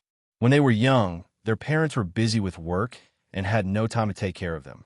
The eldest sister was a few years older and needed to take care of the 6 younger sisters. But the children were too naughty and there were too many people. If Tantai Yaoyu wasn't fierce, she couldn't control them. Under Tantai Yaoyu's fierceness, the 6 younger sisters were all obedient. And because of this, Luo Qingxian and the others had a kind of respect and fear for their eldest sister. Seeing Tantai Yaoyu get angry, they all panicked. 7th sister is the youngest. Your 2nd sister, 4th sister, and 6th sister. 7th sister went out with her friends in the middle of the night. What if something happened? You don't care about her at all. Are you acting like older sisters? Tantai Yaoyu scolded. Bufian, Lu Yu, and Ji Shuiyao didn't dare to speak. They used their eyes to signal Luo Qingxian to answer. Luo Qingxian felt depressed, but she was used to it. When they were young, when the sisters made mistakes, it was her 2nd sister who took the blame. The one who was beaten and scolded the most by Tantai Yaoyu was her 2nd sister. Eldest sister, 7th sister, actually went out with her boyfriend. Don't worry, Luo Qingxian said honestly. Qiu Qianwei was afraid that her sisters would be worried and secretly told Luo Qingxian when she went out. Hearing this, Tantai Yaoyu frowned even more. If she went out to eat normally, she would have come back long ago. If she didn't come back now, she could imagine what she was doing. Tantai Yaoyu was a more traditional person, so when she taught her younger sisters, she used these standards to ask of them. Qiu Qianwei had grown up. Tantai Yaoyu didn't object to her dating. But Tantai Yaoyu was extremely against Qiu Qianwei and her boyfriend before marriage. Chapter 422. Aren't you going to call Wei Wei back? Tantai Yaoyu saw that Luo Qingxian was in a daze and scolded her coldly. Oh. Luo Qingxian nodded hurriedly and took out her phone with trembling hands to make a call. But the call was hung up after a few rings. Luo Qingxian called a 2nd time, but was still hung up. She wanted to give up, but seeing Tantai Yaoyu's gaze, she could only continue calling. Luckily, someone finally picked up the 3rd time. 7th sister, it's me. Come home quickly. Luo Qingxian said. The person on the other end of the phone didn't care after hearing Luo Qingxian's voice. 2nd sister, didn't I tell you? You said that I won't be coming home tonight. Qiu Qianwei's voice was intermittent. Luo Qingxian was stunned for a moment and felt something. She hated that she didn't sneak to the side to make the call. She didn't look at Tantai Yaoyu's expression, but she could imagine how scary Tantai Yaoyu's expression was. 7th sister, elder sister is here. She wants you to come back quickly. Luo Qingxian hurriedly said. Qiu Qianwei's voice suddenly rose. She was obviously shocked. Okay, I'll be back immediately. Immediately? After hanging up the phone, Luo Qingxian carefully said to Tantai Yaoyu, 7th sister said that she'll be back immediately. What about 3rd sister? Should I call her? Call her. If there's nothing important, ask her to come back too. Tantai Yaoyue said. Okay, okay. Luo Qingxian hurriedly nodded and ran further away to make the call. For the past few days, Bien Suen had been treating patients at night and only came back in the morning. Luo Qingxian didn't specially call her. After all, third sister had a certain level of martial arts and medical skills. Ordinary people couldn't bully her. But since elder sister said so, she could only do as she was told. Third sister, are you done with the consultation? Elder sister is back. If there's nothing important, come back and stay. Luo Qingxian said. I'll be back soon. Bien Suen's voice was calm. She wasn't surprised to hear that elder sister was back. Luo Qingxian heard it and felt strange. The sisters were very close to each other. Logically speaking, Bien Suen should be very excited to hear that elder sister was back. However, Bien Suen was very calm, as if she had known about it beforehand. Could it be that third younger sister and seventh younger sister were together? When I was talking to seventh younger sister on the phone, third younger sister heard it. Seventh younger sister was with her boyfriend. If third younger sister was with them, wouldn't that mean, of course this was just a guess. But it wasn't hard to know. STS she, STT she, checking to S her. S is tis at that time, Bien Suen was innocent. T S T T T S S. After she, and her, and the other. After some time, there was movement at the gate. Qiu Qianwei and Bien Suen returned home, one after another. She had talked to Qiu Qianwei about it, and Qiu Qianwei had accepted it. She called Qiu Qianwei's sister in front of others, but she called Qiu Qianwei's sister in private. But Luo Qingxian didn't dare to say it out loud. If Big Sister knew about this, wouldn't she want his life in a fit of anger? Now things were worse. Third sister, Bien Suen, was suspected to have joined the group. The three of them were throwing themselves at each other. Tantai Yaoyue was protecting them. How could she tolerate that? Absolutely impossible. Luo Qingxian decided to keep it to herself. Elder sister. Just as Luo Qingxian was thinking, Bien Suen and Qiu Qianwei were smiling happily and chatting with Tantai Yaoyue. Tantai Yaoyue replied with a smile too. However, after she finished talking, her face darkened. Bien Suen and Qiu Qianwei stood in a row with Luo Qingxian and the rest. Tantai Yaoyue's gaze landed on Qiu Qianwei and started to lecture her. Wei, I don't object to you dating a boyfriend, but you better listen carefully. No matter what you did before, in the future, you better keep your distance. I don't want something like not returning home a second time. Elder sister, I know. I won't do it again. Qiu Qianwei lowered her head and replied weakly. Tantai Yaoyue saw that her attitude was good and didn't continue to pursue it. Her gaze shifted and landed on Ji Shuiyao. Elder sister, I am not dating. Ji Shuiyao was afraid of being scolded and quickly declared. I didn't say that I don't want you to date. I just want to remind you that when you are choosing a partner, observe carefully and don't be cheated. No. Before you confirm your relationship, you better bring him over for me to see. Tantai Yaoyue said. Ji Shuiyao felt bitter. Even if he was willing, she didn't dare to bring him over. Tantai Yaoyue's gaze landed on Lu Yu. Elder sister, I am dating. It's an online relationship. Lu Yu didn't dare to hide and reported. Online relationship? Tantai Yaoyue frowned and felt that it wasn't reliable. When you guys are dating, tell me. I will help you check. Lu Yu wasn't happy. N? Tantai Yaoyue raised her brows. No problem. Lu Yu quickly changed her words. Tantai Yaoyue nodded in satisfaction. Fourth sister, what about you? Men will only affect my sword speed. As a professional assassin, I don't have feelings. Bufian was afraid of being lectured and pretended to be expressionless. Do you want to be alone for the rest of your life? That won't do. If you meet someone you like, don't suppress your feelings in case you regret it. Tantai Yaoyue advised. Bufian was stunned and subconsciously looked at Qiu Qianwei. She did have someone she liked, but was afraid that seventh sister Qiu Qianwei wouldn't like it. Third sister, you are a divine doctor and have a wide network. You should know many young talents. Do you have a boyfriend now? Tantai Yaoyue asked. Yes. Bien Su nodded.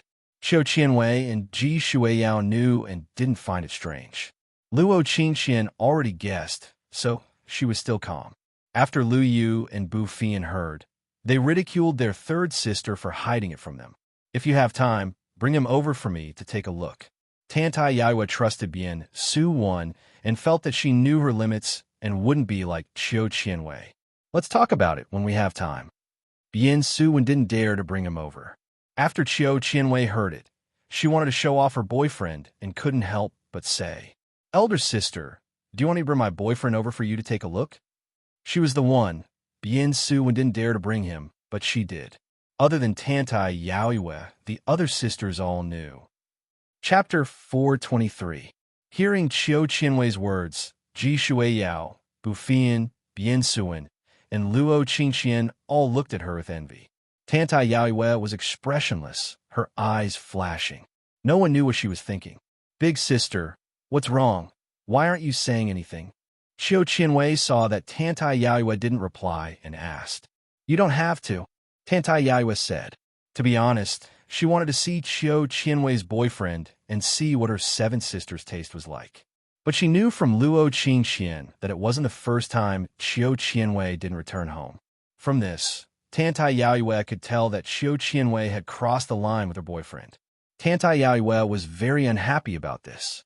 But her seventh sister was already 20. She couldn't beat her like when she was young, right? So Tantai Yaoyue put all her anger on Chiu Qianwei's boyfriend. She didn't want to see him because she was afraid that she wouldn't be able to control herself and would slap him to death. Chiu Qianwei would be sad then. "Big sister, this isn't fair. You're willing to see the other sisters' boyfriends, but you don't want to see mine?" Chiu Qianwei pouted. "Are your other sisters as willful as you? You're not married yet, and you're crossing the line. Do you have any shame?" Tantai Yaoyue's expression turned cold. Hearing this, Luo Qingqian and Bien Su Wan felt ashamed. No, Chiu Qianwei wanted to use her third sister Bien Su Wan as an example to refute. However, Bien Su Wan was extremely flustered and frantically signaled with her eyes. Chiu Qianwei understood and controlled herself. "Say it. What do you want to say?" Tantai Yaoyue saw that her seventh sister wasn't convinced and stopped halfway, so she asked, I'm wrong." Chiu Qianwei apologized weakly, but she didn't want to change at all. She thought to herself, if there's a chance, I'll stay out all night. Tantai Yaoyue didn't know what Chiu Qianwei was thinking, but seeing her attitude, she didn't pursue it. She looked at her second sister, Luo Qingqian, but Tantai Yaoyue didn't ask anything. Luo Qingqian was engaged, and there was no need to ask. Not to mention whether Luo Qingqian had met her fiancé. Even if they met, Tantai Yaoyue wouldn't be worried. Among the six younger sisters, Luo Qingqian was the one who received the most education from her.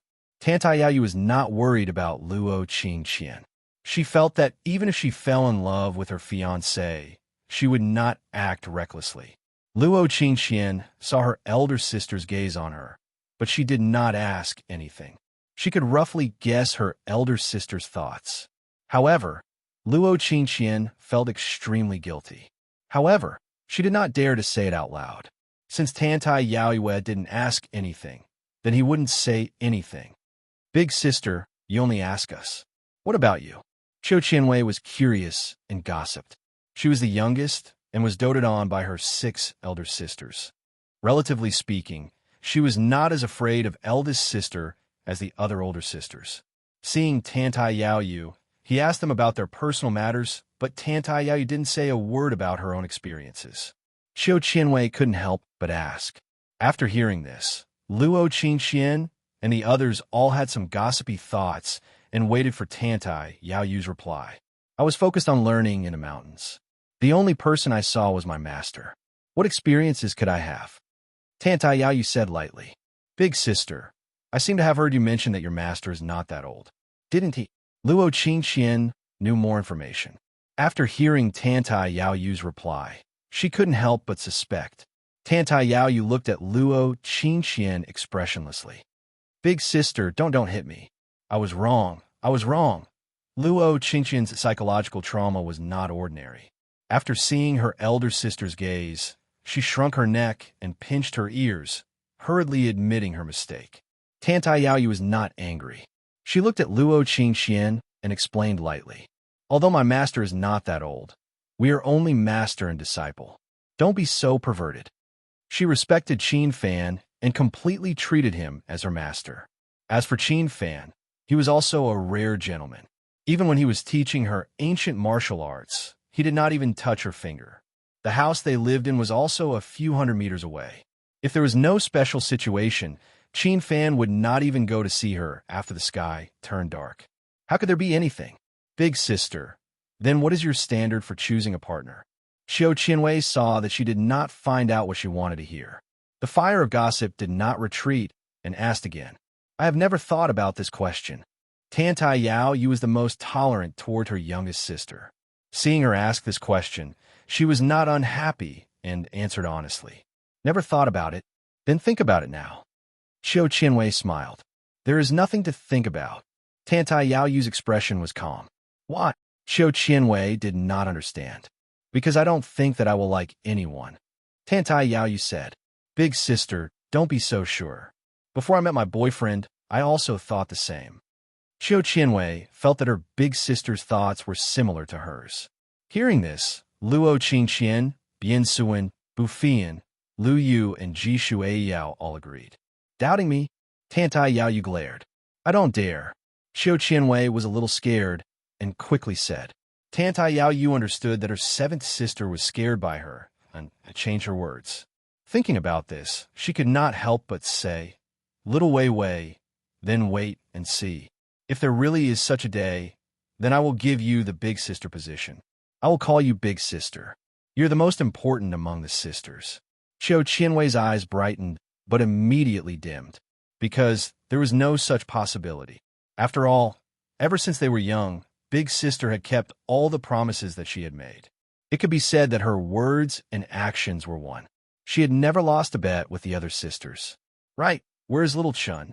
Is he in Qingling or in another city? Tantai Yao Yu thought of something and suddenly asked her sisters.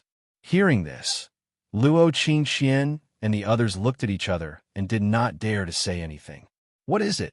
Tantai Yao Yu felt that something was wrong. Luo Qingqian was helpless and could only stand out as the representative. Us 6 sisters originally planned to go up the mountain to see little Chun tomorrow morning.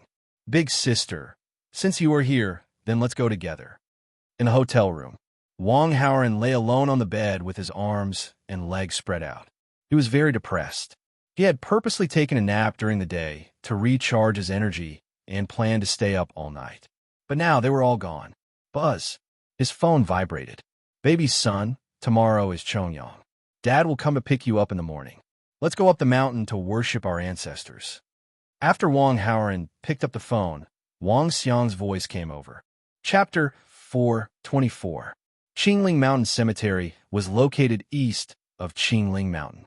The cemetery was surrounded by mountains and rivers, and the scenery was beautiful. It was built along the slope from the west to the east and stretched to the top of the mountain. It could be said to be a place with good feng shui. Therefore, those who could be buried in the cemetery were either rich or noble. Early in the morning, the thin mist had not dispersed yet. At the foot of Qingling Mountain, half of the parking space was already occupied. All of these cars were luxury cars. The cheapest among them was a little over 1,000,000 yuan. The people who came to pay their respects got out of the cars and walked up the mountain path with incense and candles. The driver of the Wang family drove a Kuranin and brought Wang Haoran and his family to the cemetery. To show their sincerity, the driver waited at the foot of the mountain as usual, and the 3 of them walked up the mountain. After Wang Haoran got out of the car, he wanted to take out the incense and candles from the trunk. Wang Xiang was afraid that Wang Haoran would be tired, so he quickly walked over and said dotingly, My dear son, give them to me. Let me do it. That's right, my precious son. Let your father do it. How can you do this kind of rough work? Zhenli also said. Wang Haoran could not help but roll his eyes and did not give the things to Wang Xiang. Dad, look at your waist. It's hard to go up the mountain, and you still want to carry things? Let me do it. As time passed, he had completely immersed himself in this identity and recognized this cheap father of his. He did not feel uncomfortable when he called him that. Wang Xiang subconsciously rubbed his belly. With a face full of smiles, he said in a gratified manner, My precious son has grown up. He is so filial. What are you talking about? Our son has been very filial since he was a child. Zhenli was smiling from ear to ear. The family of three chatted for a while and went up the mountain path. The tomb of the ancestors of the Wang family was moved later, so it was located at the top of the mountain. If they wanted to pay their respects, they would need to travel quite a distance. The mountain path was steep and there were many stairs. Many people stopped to rest when they were halfway through their journey, feeling exhausted. Wang Haoran's physical fitness was very ordinary. He carried the sacrificial offerings up the mountain calmly and did not feel tired at all. Wang Xiang and Zhen Li were busy with work and neglected exercise. After walking for a short distance, they were out of breath and needed to stop and rest. Among them, Wang Xiang was even more tired because he had put on weight in his middle age.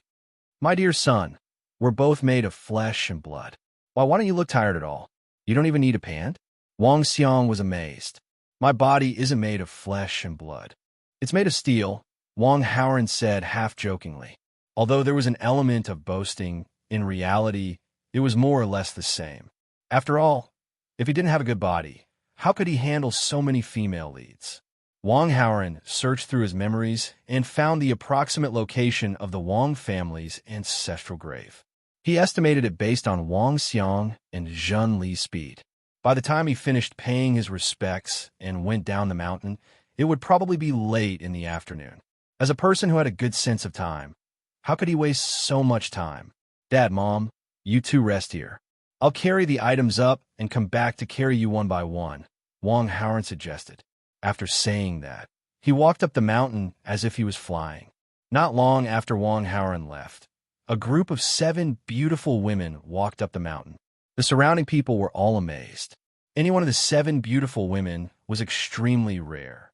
Now that there were 7 of them, it immediately became a spectacle. Wang Xiang sat down by the road to rest. When he saw the group of beautiful women, he couldn't help but look at them. But after a few glances, he suddenly felt a pain in his waist. He turned around and saw Zhen Li glaring at him. Wang Xiang smiled awkwardly. To avoid being pinched, he quickly lowered his head and did not dare to look. Seeing this, Zhen Li nodded in satisfaction and looked in the direction Wang Xiang had been looking at. The 7 beautiful women were walking up the mountain and getting closer and closer. Zhen Li glanced at the 7 women, feeling very displeased. She hated women who were more beautiful than her the most. But now there were 7 of them. Zhen Li was incomparably jealous. When the 7 beautiful women passed by her, she drank a mouthful of mineral water but did not swallow it. Instead, she spat it out at the beautiful legs in front of her. Unfortunately, the owner of the pair of legs had an extraordinarily fast reaction. He actually managed to dodge the attack. Then, the owner of those beautiful legs, Tantai Yaoyue, stopped walking. With a trace of coldness in her eyes, she looked at Zhen Li. After Tantai Yaoyue learned about Lin Chen's violent death, her mood was extremely bad. Now that she was walking and someone deliberately spat out water, she was naturally very displeased. If it was a normal time, she might not take it to heart. But unfortunately, this woman chose the wrong time. Apologize, Tantai Yaoyue said coldly. What? What are you talking about? I spat out water. Who told you to walk in front of me? Why should I apologize to you? Zhen Li curled her lips. My patience is limited. Tantai Yaoyue's voice became even colder. Relying on the 7 of you. You want to bully me? Go and find out who I am.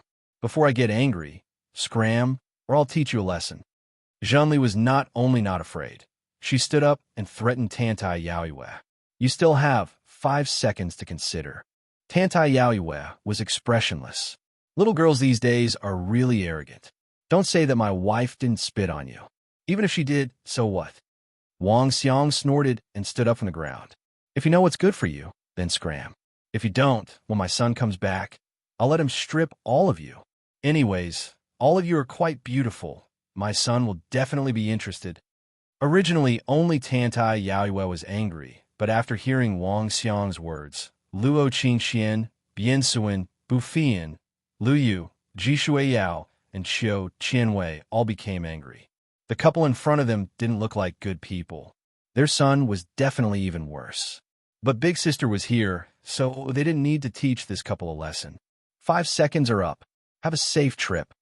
Tantayaiwa looked at Wang Xiang and became even angrier, because she felt that this middle-aged man didn't seem to be joking. Maybe he really would do it. Do you want to die? How dare you talk to me like this? Go and ask around. Who doesn't know me, Wang Xiang? Wang Xiang was also angry. As the boss of a company worth tens of billions, he wasn't someone who didn't have a temper. However, as soon as he said this, he suddenly felt his heartbeat quicken, and an inexplicable piercing pain came from his heart. Thump, thump, thump, thump.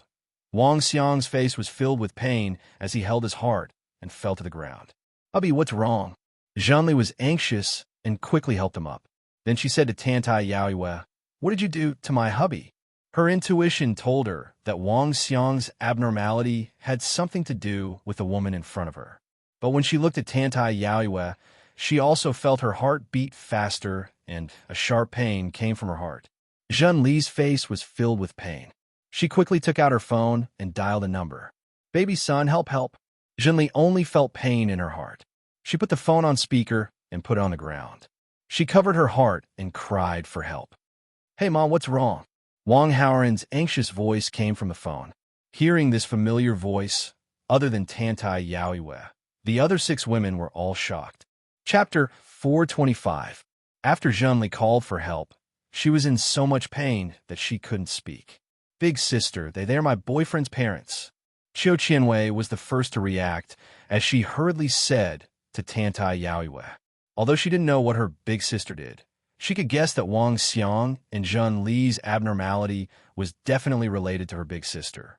After Qiu Qianwei said that, Bian Suan, Luo Qingqian, Ji Shuiyao, Bu Fian, and Lu Yu all tried to stop her. Hearing her sisters trying to stop her, the coldness in Tantayaiwa's eyes retreated. Wang Xiang and Zhen Li's heartbeat returned to normal as if nothing had happened. However, their anger didn't diminish. However, they didn't vent their anger with words as they just glared at Tantayaiwa. Dad, Mom, how are you? On the other side of the phone, Wang Haoran heard Qiu Qianwei's voice. He had a rough idea of what was going on, but he still asked to be reassured. We are much better, Zhenli replied. Wait here. I'll be right there, Wang Haoran said and hung up the phone. Uncle, sorry. Qiu Qianwei quickly helped Wang Xiang and Zhenli up as she apologized profusely. Wang Xiang and Zhenli were in so much pain that they didn't hear what Qiu Qianwei said. After seeing her actions, they looked at her suspiciously and didn't understand. I am Haoran's girlfriend. Sensing the confusion in their eyes, Qiu Qianwei revealed a gentle smile. What's your relationship with her? Zhenli glanced at Tantayaiwa and asked Qiu Qianwei. Qiu Qianwei didn't reply immediately. She wanted to pretend that she didn't know Tantayaiwa, but after thinking about it, she felt that Wang Xiang and Zhenli wouldn't be stupid enough to believe her. She is my big sister, Qiu Qianwei answered honestly. Then she apologized. My big sister is in a bad mood today, so she was a little impulsive. I apologize on her behalf. Please forgive her. It's useless for you to apologize. Get your big sister to apologize, Zhenli ordered. Qiu Qianwei's gaze turned, looking at Tantayaiwa, giving her a look. Eldest sister? Tantayaiwa was unmoved. I will not apologize to this kind of person. Zhenli bullied the weak and feared the strong. She did not dare to provoke Tantayaiwa, but she felt that Qiu Qianwei was easy to bully and said, when my son comes back, I will definitely tell him to dump you. Auntie, don't be like this. Haoran and I are really in love. Qiu Qianwei said with a bitter face. That's fine too, unless you ask your elder sister to apologize, Zhenli said. Qiu Qianwei did not want to offend her future mother-in-law and father-in-law, so she could only plead with Tantayaiwa. Big sister, I beg you. Just think of it as for my happiness, okay? Impossible. Tantayaiwa sneered. Big sister, do you want to see me get dumped? Qiu Qianwei sobbed in desperation. This couple isn't good people at all. Their son definitely won't be any better. You should break up early. It is a good thing for you. Tantayaiwa did not have a good impression of Qiu Qianwei's boyfriend that she had never met. Because of the matter between Wang Xiang and Zhen Li, this impression of him had become even worse. She could not tolerate Qiu Qianwei's boyfriend even more. "Big sister, I beg you. Just apologize," Qiu Qianwei begged. Tantai Yaoyu was still unmoved. "Big sister, look at how sad seventh sister is. Just do as she wishes." Biansuan also persuaded. Qiu Qianwei did not want to have a bad relationship with her future father-in-law and mother-in-law. "Big sister, it is just an apology. It is nothing. Compared to seventh sister's happiness, it is not worth mentioning." Luo Qingqian had the same thought. "Big sister, second sister is right." Ji Shuiyao followed. "Big sister, second sister is right." Bu Fian agreed. "Big sister, I agree with everyone." Lu Yu said, "All of you shut up." Tantai Yaoyu saw her sisters talking and could not help but scold them. Then she looked at Qiu Qianwei and said, "There is no room for discussion. If your boyfriend wants to break up with you because of one sentence from his parents, you don't need such a boyfriend. You want me to apologize? That is impossible. In my dictionary, the word apologize does not exist." Qiu Qianwei saw that her big sister did not want to discuss and could not help but feel disappointed. She knew that Wang Haoren would not break up with her because of such a thing. But she knew that if her big sister and Wang Haoren's parents did not reconcile, it would not be a good thing for her. But her big sister had already made up her mind. No matter how she tried to persuade her, she could not. Qiu Qianwei could not do anything and could only worry. On the other side, after Wang Haoren hung up the phone, he quickly rushed to where Wang Xiang and Zhun Li were resting. Not long later, he used his X-ray vision and saw Qiu Qianwei and the others. Among them, there was an unfamiliar face. Wang Haoren heard Qiu Qianwei's call before. Qiu Qianwei mentioned the name Big Sister on the phone. He could totally guess that this unfamiliar beauty was the mysterious big sister of the seven sisters. Wang Haoren looked at this mysterious big sister from afar with his X-ray vision. At first glance, he felt that his soul was being taken away. Wang Haoren had encountered a similar situation with Feng Xuanzu. This mysterious big sister's temperament, appearance, and figure were not inferior to Feng Xuanzu's. In addition, Wang Haoren also felt a sense of danger from this mysterious big sister. This sense of danger was much stronger than that of Feng Rao, the gang leader of Feng Shi Mountain. Wang Haoren was sure that this mysterious big sister's strength was stronger than Feng Rao's. He could not even beat Feng Rao, let alone this mysterious big sister. Thinking of this, he could not help but slow down. Wang Haoren communicated with the system and checked the villain point on the panel. Villain points, 143,600. He had plenty of villain points. Although on the basis of 100 years of true qi, the exchange rate for true qi was much higher, but with so many villain points, he could still raise his true qi cultivation by several levels. However, Wang Haoren had a habit of keeping some for emergencies, so he did not intend to exchange it directly. If there was an emergency, he could still exchange it in time. Moreover, Wang Haoren had a glimmer of hope in his heart. That was to pray that the fresh and hot super peach blossom halo would trigger the effect. Thinking of this, Wang Haoren quickened his pace and entered the field of vision of Qiu Qianwei and the others. "Haoren!" After Qiu Qianwei saw him, she immediately shouted. Hearing this, Tantai Yaoyue's slightly narrowed eyes flashed with cold light. In her opinion, this kind of thing was usually done by the man with bad intentions, and seventh sister was definitely the passive party. Tantai Yaoyue felt like a cabbage that had been planted for many years was forcefully eaten by a pig. The impulse to slap seventh sister's boyfriend to death that she had previously suppressed rose up again. Tantai Yaoyue's gaze turned and looked at the figure of a man walking over. But with one look, the cold light in her eyes quickly dissipated. She was stunned. There is such a good-looking man in this world. Thump, thump, thump. Tantai Yaoyue could clearly feel that her heart was beating faster and faster, as if it was about to jump out of her throat. Chapter 426. Ding! Congratulations, host luck is off the charts. Meeting the female lead Tantai Yaoyue for the first time, the Super Peach Blossom Halo has triggered the first level Devote Yourself to her effect.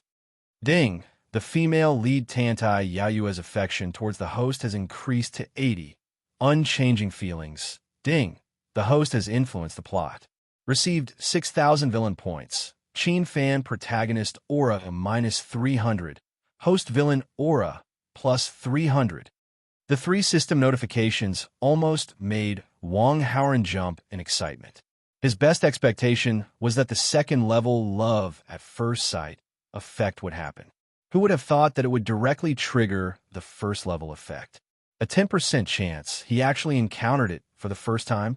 Moreover, after careful calculation, the first level effect was not even 10%. It was much, much lower. The 3 levels of the Super Peach Blossom Halo had priority. He first calculated the 30% chance of the third level pickup effect. If this effect was triggered, then the other 2 effects would not be triggered. If the third level effect was not triggered, then it would be the second level effect. If the second level effect was not triggered, then it would be the first level effect. If the first level effect was not triggered, then there would be nothing. Overall, the total chance of triggering the halo effect was very high. Among them, the chance of triggering the pickup effect was the highest, and the chance of triggering the first level effect was the lowest. However, even so, he had still encountered it. Triggering the first level effect was too important for Wong Howren, because the difficulty of capturing this mysterious big sister was much higher than any of the previous female leads. After all, this Tantai Yaoyue's martial strength was a bit too high. The hero saving the damsel in distress method that he used before did not work on her at all. The Super Peach Blossom Halo triggering the first level effect allowed him to solve the problem once and for all. Wong Howren only felt that today's ancestral worship was right. He secretly thought that he would burn some incense for the Wong family ancestors and have them bless him so that he would still have such good luck in the future. Many thoughts flashed through his mind as Wong Howren arrived in front of everyone. Xiao Qianwei immediately went up and said with a sobbing voice, "My big sister didn't do it on purpose. You can't take your anger out on me and dump me." "What nonsense are you talking about?" Wong Howren patted her head. Xiao Qianwei's worry turned into joy. She jumped into his arms like a swallow. "I knew you wouldn't." Although she was very confident in Wong Howren, when Wong Howren said it himself, it was a completely different feeling. Luo Qingqian, Bian Suwen, Bu Fian, and Ji Shuiyao looked at Xiao Qianwei with envy. They wished that they could be as brazen as Xiao Qianwei and express their love and affection. Lu Yu's expression was calm. She liked Wong Howren's master, not Wong Howren. Of course, she wouldn't feel anything. After Xiao Qianwei greedily felt the warmth in his arms, she reluctantly stood up straight. Wong Howren was confident and didn't even look at Tantai Yaoyue's expression. After Xiao Qianwei left his arms, he walked to Wang Xiang and Zhenli. "Dad, Mom, what happened?" Zhenli immediately explained the situation. However, she said that she spat out water on purpose because she was careless, and that it was all because of Tantai Yaoyue's overbearingness. She even made their heartbeats accelerate for some reason, causing their hearts to ache. Luo Qingqian, Bian Suwen, Bu Fian, Ji Shuiyao, and Xiao Qianwei knew the whole process. When they saw Zhen Li deliberately slandering them, they didn't say anything and chose to remain silent. Because if they said anything, wouldn't it be a slap to their future mother-in-law's face? If their future mother-in-law was jealous, would they have a good life in the future? Lu Yu also remained silent. However, her motive was slightly different from Luo Qingqian and the rest. After all, Wang Howren was her husband's beloved disciple. In order to be on good terms with her husband in the future, she naturally had to maintain a friendly relationship with Wang Howren and his family. Because according to Lu Yu's guess, her husband might be known by Wang Howren's parents. How would Wang Howren's parents not know about such a big thing? It was normal to be friends with her husband. Therefore, Lu Yu naturally wouldn't expose Zhenli. When Wang Howren heard Zhenli talk about the inexplicable heart pain, he was secretly shocked. According to Zhen Li's description, Tantai Yaoyue only glanced at them, and they had such a situation. Wang Howren could completely guess that if Xiao Qianwei didn't stop them in time, Wang Xiang and Zhenli would have already died. Moreover, there was no evidence to be found. This kind of invisible killing method was really unimaginable. Wang Haoran was secretly shocked. Then, he sorted out his mother's words. According to Zheng Li's description, she was being persecuted. Tantai Yaoyue was completely an evil person. Wang Haoran naturally didn't believe this. His family were all villains. Could Zheng Li's words be believed? He obviously couldn't. However, even so, Wang Haoran planned to expose her and decided to stand on Zheng Li's side. A family of villains naturally had to be united. Purely in terms of status, Wang Haoran and the female lead were actually on opposite sides. At least, before his relationship with the female lead was confirmed, they were on opposite sides. Wang Haoran turned around and looked at Tantai Yaoyue. Although Tantai Yaoyue's martial strength was high, with 80 favorability, Wang Haoran didn't believe that she could make a move against him. Therefore, even if Wang Haoran couldn't beat her, he was still very confident. Wang Haoran took a few steps forward, arrogantly pointing at Tantai Yaoyue's nose and saying, "You're the woman who bullied my parents, right? My elder sister is very fierce and powerful. Don't be impulsive." Qiu Qianwei jumped in fright and quickly moved his hand down to prevent him from pointing at Tantai Yaoyue's nose and angering her. She understood from her second sister, Luo Qingxian, that her elder sister wasn't a normal person. With Wang Haoran's provocation, Qiu Qianwei was afraid that her elder sister would send Wang Haoran to heaven in anger. "Elder sister, he's just an ordinary young master. There's no need to bicker with him. Calm down." Luo Qingxian stood between Tantai Yaoyue and Wang Haoran to prevent her elder sister from making a move. "Elder sister, no matter what, he's still seventh sister's boyfriend. For seventh sister's sake, forgive him." Biansuan was also very nervous. She walked to Tantai Yaoyue's side and grabbed her left hand. Bufian didn't say anything. She walked to Tantai Yaoyue's right and grabbed her right hand. Ji Shuiyao felt that she also had to do something. She quickly walked behind Tantai Yaoyue and tightly hugged her waist. "Elder sister, being angry isn't good for your skin. Don't be angry, don't be angry." Lu Yu smiled, wanting to ease the tense atmosphere. "Let go." Tantai Yaoyue glanced at the white and tender hands on her waist and said faintly. Biansuan, Bufian, and Ji Shuiyao were very scared, but they still didn't let go. "Let go." Tantai Yaoyue raised her voice. Biansuan, Bufian, and Ji Shuiyao were frightened and subconsciously let go of their hands. At the same time, Tantai Yaoyue also broke away and walked towards Wang Haoran. Biansuan, Bufian, and Ji Shuiyao reacted and wanted to go forward to hold their elder sister. "I was wrong. I apologize. Can you forgive me?" Tantai Yaoyue's gentle voice sounded. Biansuan and the others wanted to hold Tantai Yaoyue, but they instantly froze. Chapter 427. Luo Qingxian and the others looked at Tantai Yaoyue in shock, feeling that this big sister ate the wrong medicine.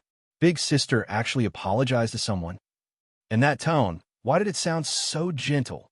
Heavens, was this still big sister? "Why are you blocking? Move aside."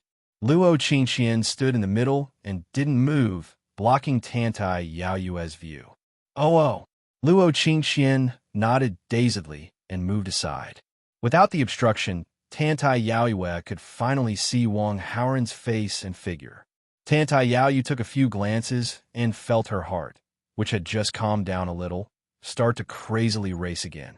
"I'm not in a good mood, so I was a bit impulsive and almost did something bad.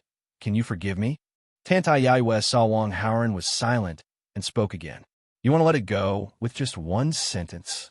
Wang Haoran had the advantage and obviously wanted to take some advantage and wouldn't let it go so easily. "I can compensate," Tantai Yaoyue said. "That's what you said. Then compensate us with 1 billion, and we won't pursue this matter with you." Zhenli didn't know why Tantai Yaoyue's expression had changed, but because of the idea of bullying the weak and fearing the strong, when she saw Tantai Yaoyue's friendly attitude, she immediately opened her mouth and gave Wang Haoran a suggestion. Tantai Yaoyue couldn't help but feel awkward. She had lived in the mountains for a long time and didn't have much money. "I don't have money. Can I compensate something else?" Tantai Yaoyue said. "What do you have?" Wang Haoran asked. I Tantai Yaiyue really wanted to say, "I'll compensate you with myself." But the situation in front of her wasn't suitable, so she pointed at Qiu Qianwei. "My seventh sister will compensate you." Qiu Qianwei felt weird hearing this. "She's my girlfriend. Do I need you to compensate me?" Wang Haoren found it funny. Hearing this, Bian Suan couldn't help but feel excited and couldn't help but take a step forward, wanting Tantai Yaoyue to say it and compensate him. Luo Qingqian, Bu Fian, and Ji Shuiyao all had similar thoughts. However, Tantai Yaoyue did not mention anything about compensating her other little sisters. "How about this? I'll do 3 things for you. No matter how difficult these 3 things are, as long as I can do it, I will do it for you. What do you think?"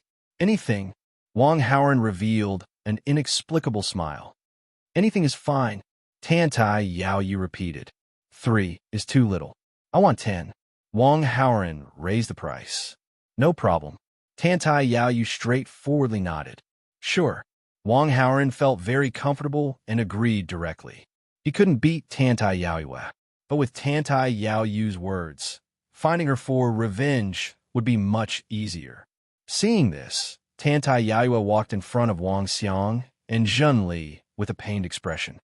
"Uncle, Annie, I'm in a bad mood after hearing that my little brother died, so I offended you just now. Can you forgive me?" Wang Xiang and Zhun Li looked at each other and didn't immediately reply. Wang Haoren gave them a look. Zhun Li saw that her son had finished talking with the other party and didn't want to pursue the matter. She said, "Seeing that your attitude is good, let's forget about it." "Forget about it," Wang Xiang also said.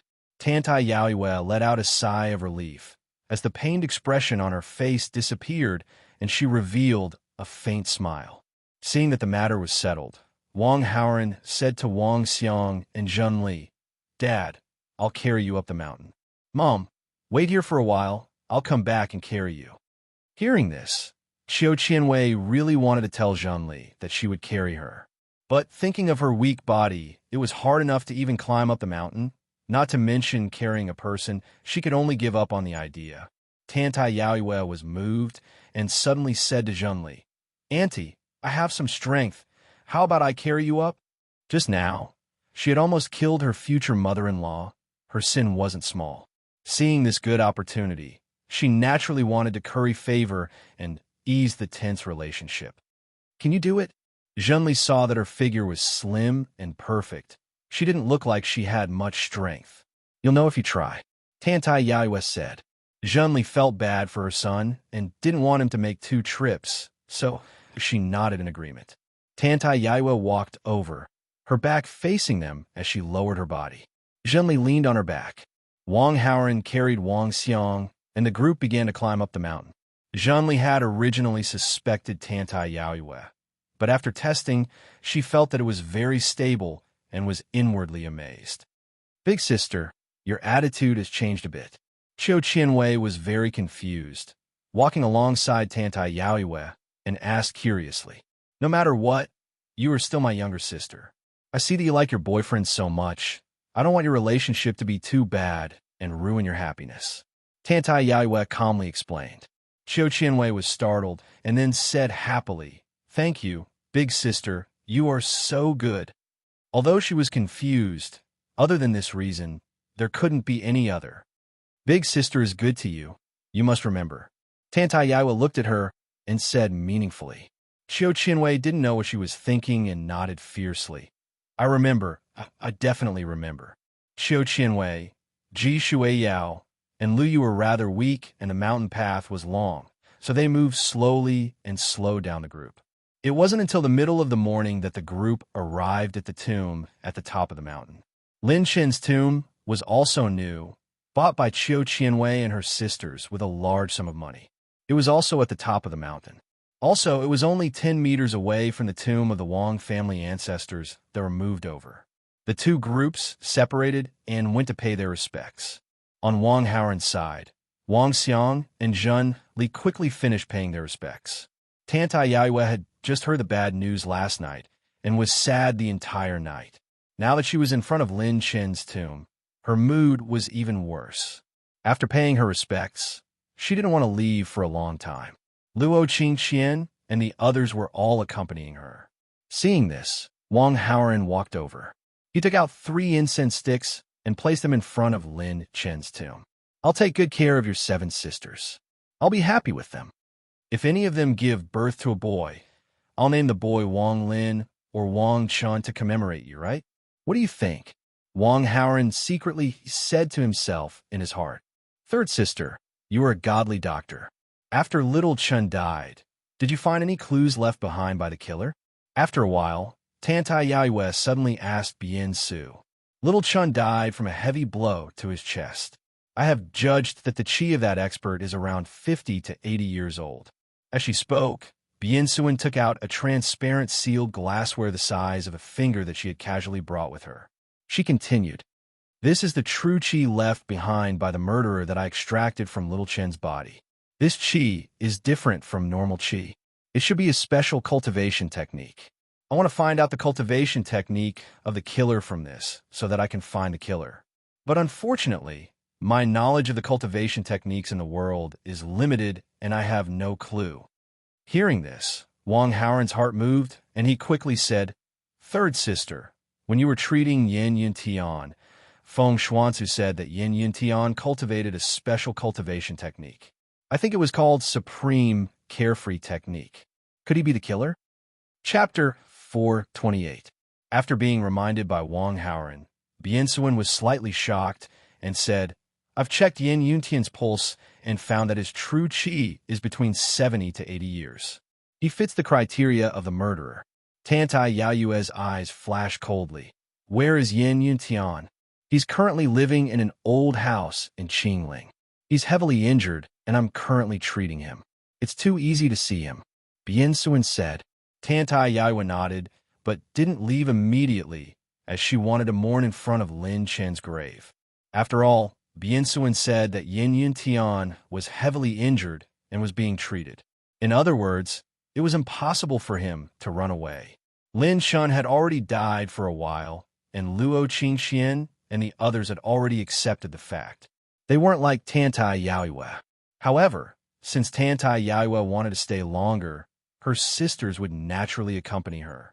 Wang Haoren was a bit bored and called Qiu Qianwei to the side. How did my parents and your sister get into a conflict? Don't be subjective and tell me everything from an objective point of view. It's like this. Qiu Qianwei nodded and told the story in detail. Wang Haoren had already guessed, so he wasn't surprised, but was speechless. Because Zhen Li's provocation and Wang Xiang's attitude towards this matter were too confusing. Wang Xiang was the leader of a company worth tens of billions, and Zhen Li also had a listed company. Both of them were big bosses in the business world. But Zhen Li didn't like people and spat on them. This was completely the behavior of a woman in the marketplace. And Wang Xiang's words were like a hooligan in the marketplace.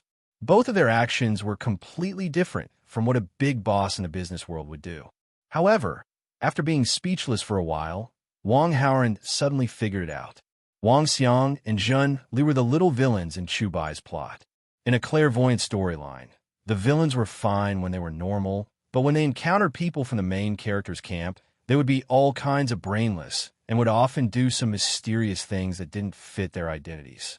For example, Zhen Li's inexplicable provocation of Tantai Yaoyue.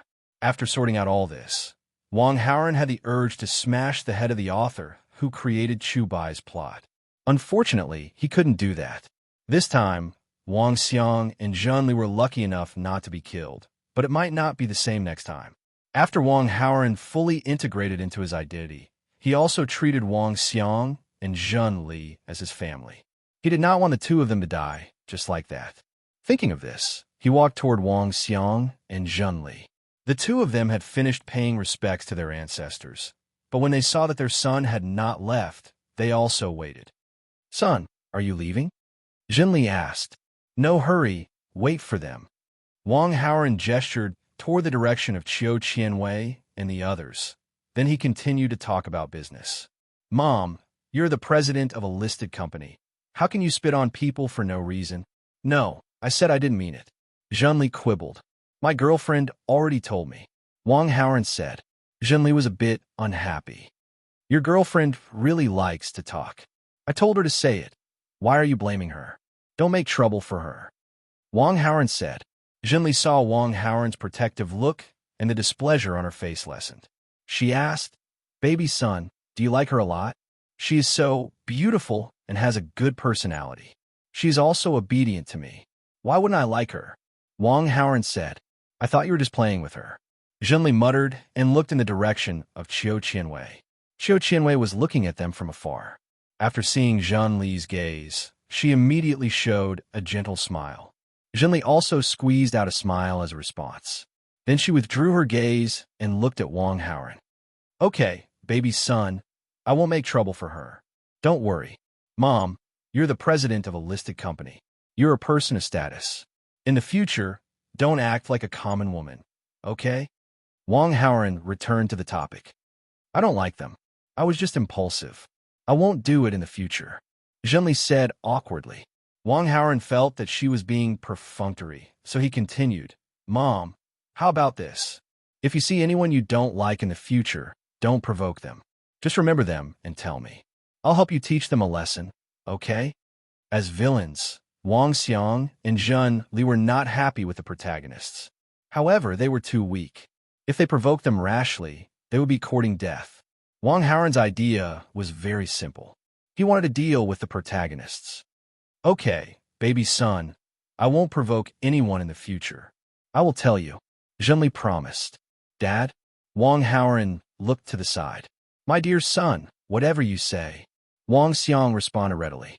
Ding. The host has successfully enlightened the supporting male, lead Wang Xiang, and the supporting female, lead Zhenli.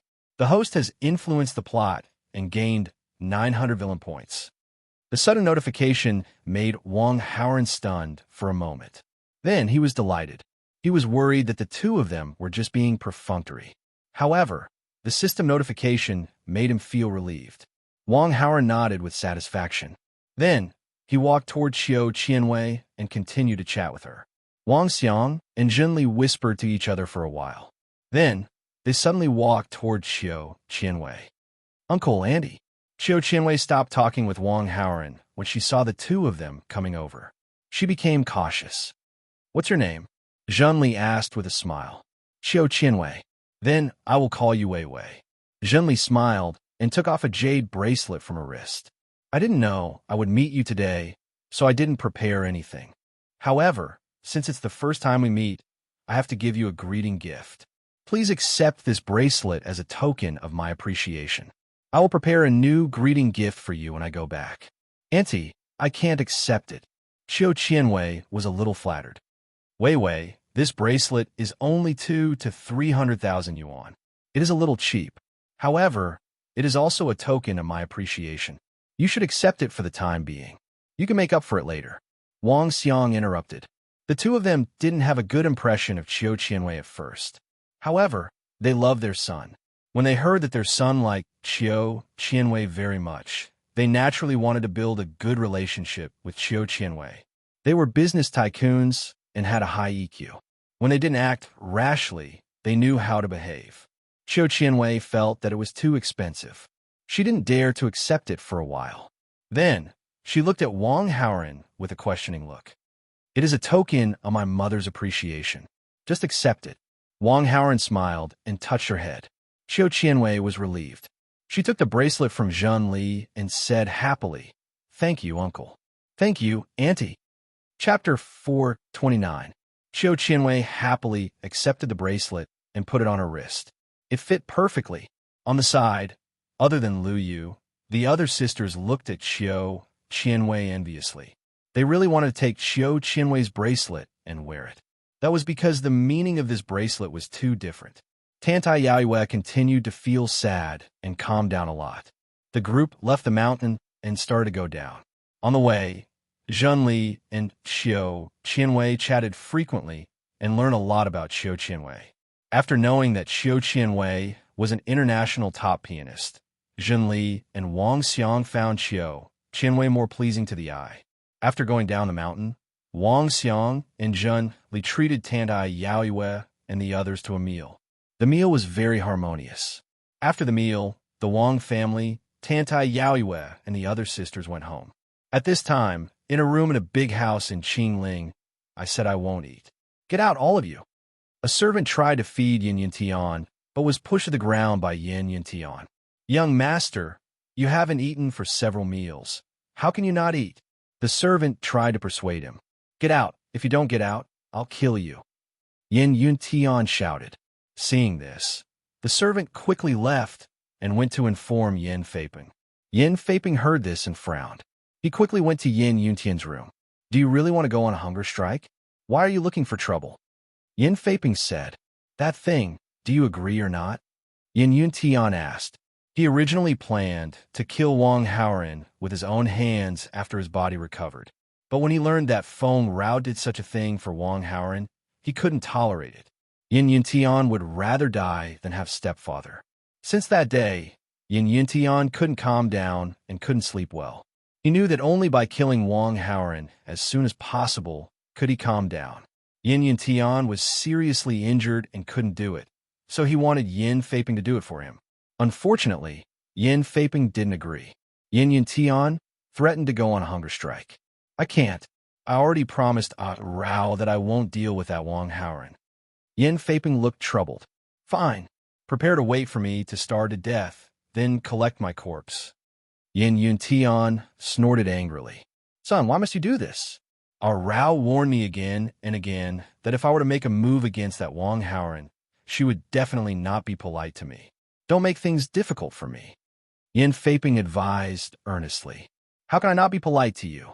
Can I still kill you? Yin Yuntian glared. That's not very likely. However, if I kill that Wang Haoren, our Rao will definitely be very sad. If she is sad, I will feel even worse. While Yin Feiping was talking, he couldn't help but think of Feng Rao's graceful figure, which made him look like a bootlicker. You've already divorced.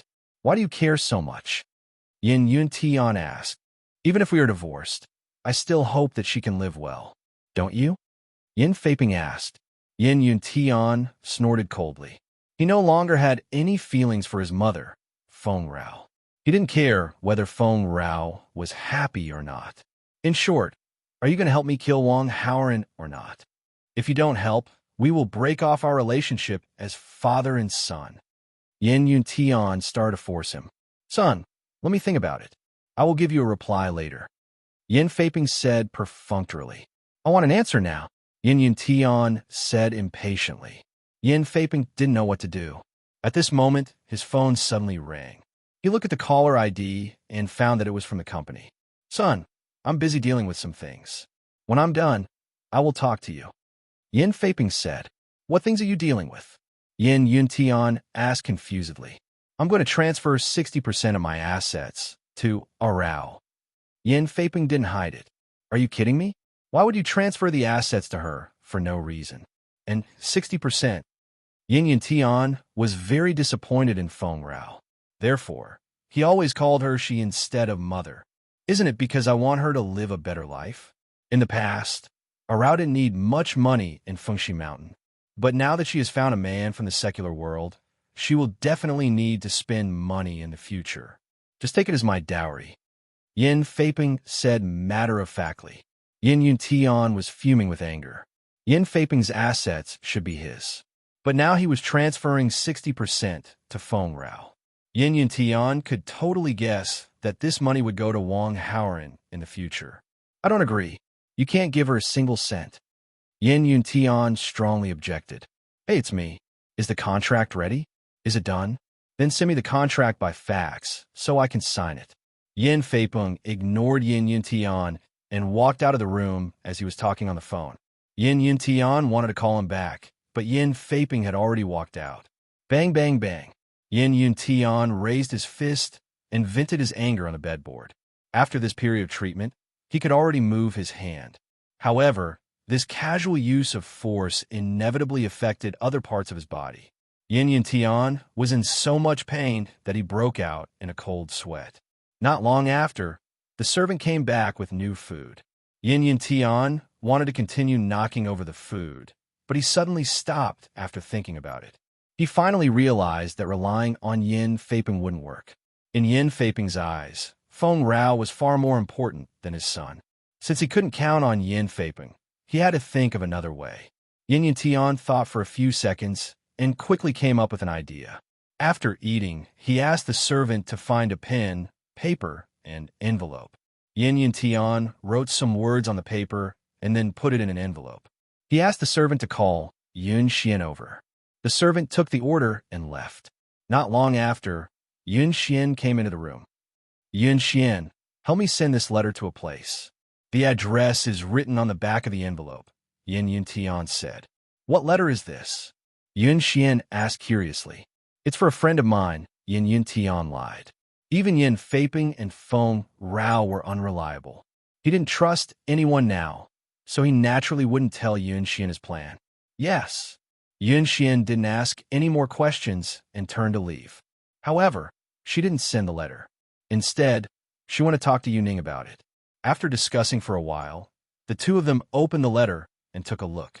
They discovered that the face on the letter was a combination of some words that didn't make sense. They couldn't even read it smoothly.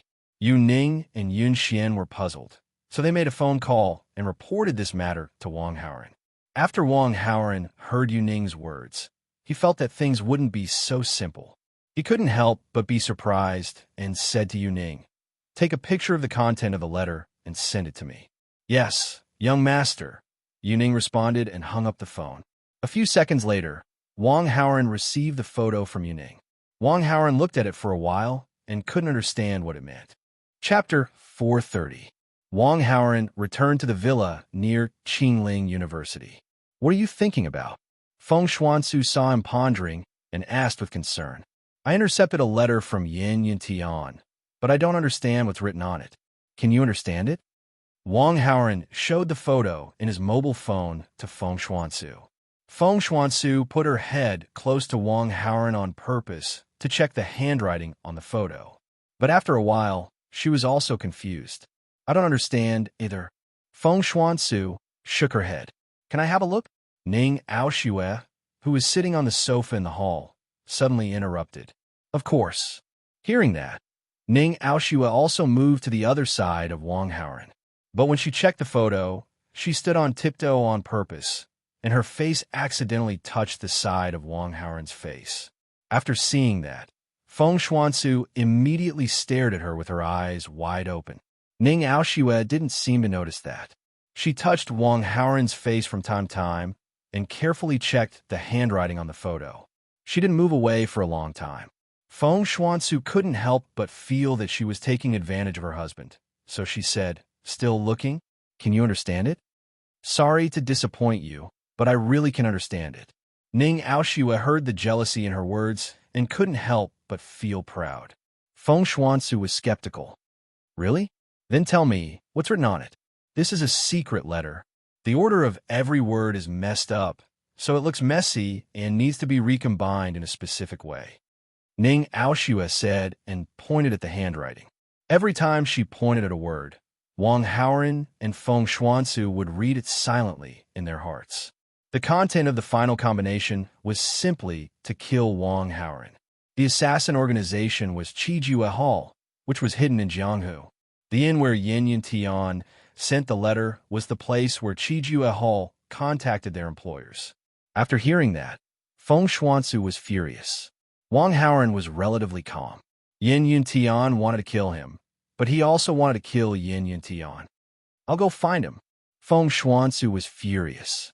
"Let's go together," Wang Haoran said. "I heard that Yin Yantian's parents are in Qingling. Feng AI's cultivation is unfathomable. If you go there rashly, you may be at a disadvantage." Ning Aoshue couldn't help but worry. "Why don't I go with you?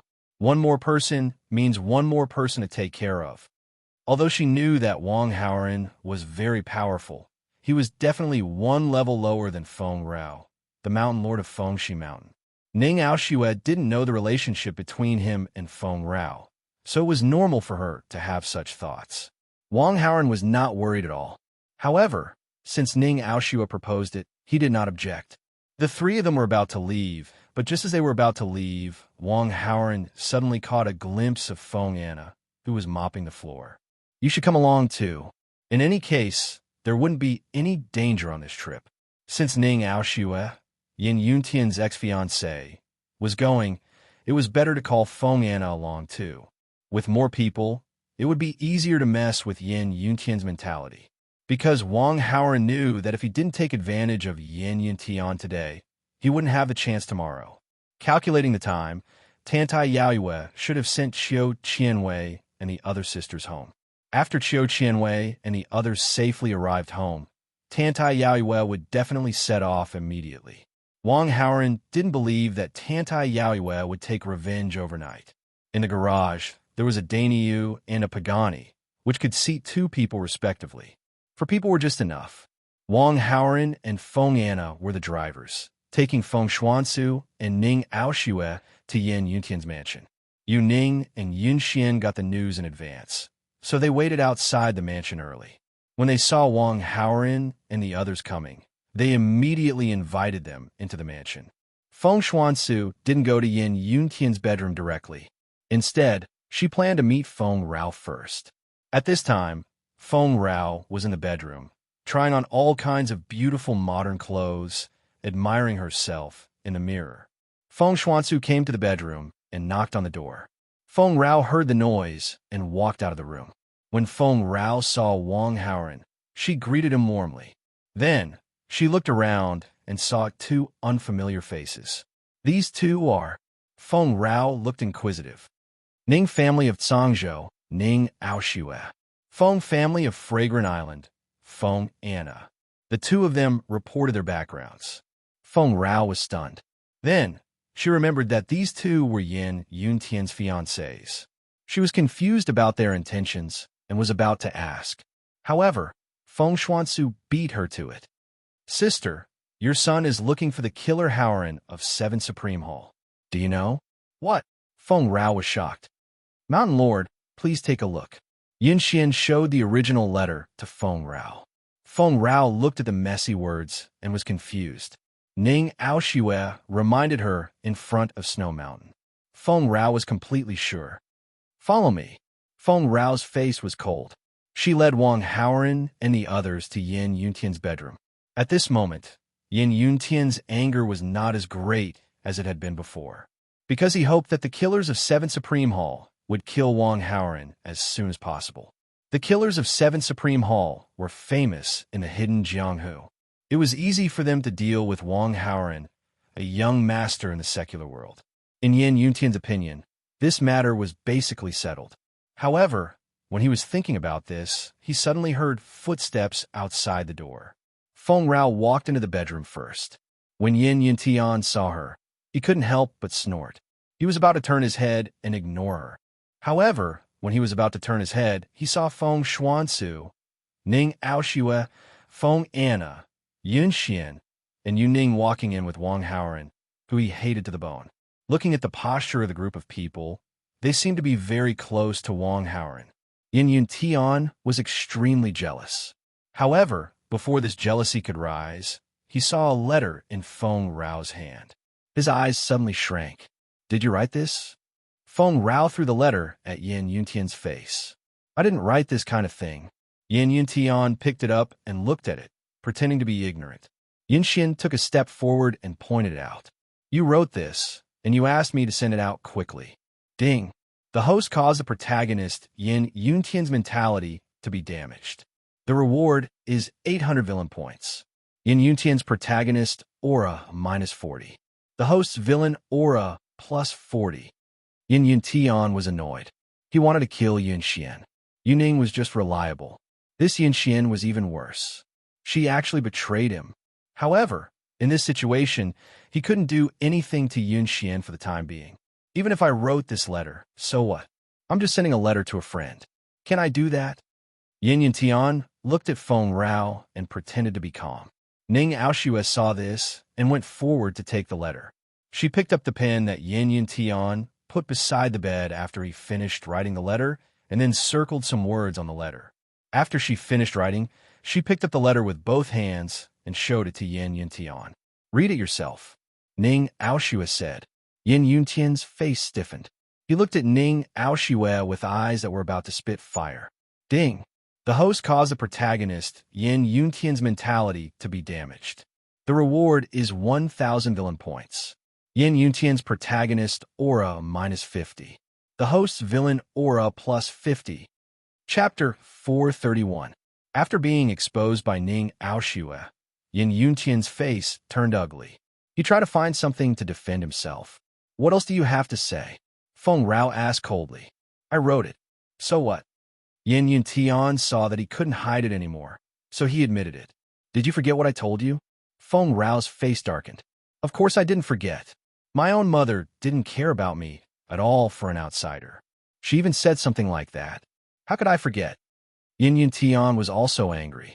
Although the assassin was found out, so what? He didn't believe that Feng Rao had the heart to kill his son. I heard you guys shouting from afar. What's going on? Yin Feiping heard the noise and walked into the bedroom. He quickly asked. Feng Rao took the secret letter from Ning Aoshue's hand and threw it to Yin Feiping. Yin Feiping picked it up and read. His eyelids twitched. He looked at Yin Yuntian. You wrote it? Yin Yuntian kept silent.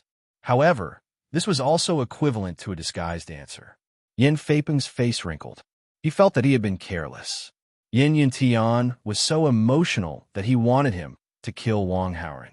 However, he didn't agree. He should have known that Yin Yuntian would use other methods. However, it had happened. Yin Feiping didn't blame Yin Yuntian because he cared for him. Arao, Yuntian was just impulsive. Let me talk to him. I promise that he will never do such things again. Yin Feiping noticed that Feng Rao's face was very gloomy. He was afraid that she would do something bad, so he quickly stopped her. Feng Rao didn't answer. She looked at Yin Yuntian with a complicated light flashing in her eyes. Yin Feiping continued. Rao, I will transfer 70% of my assets to you. Do me a favor, okay?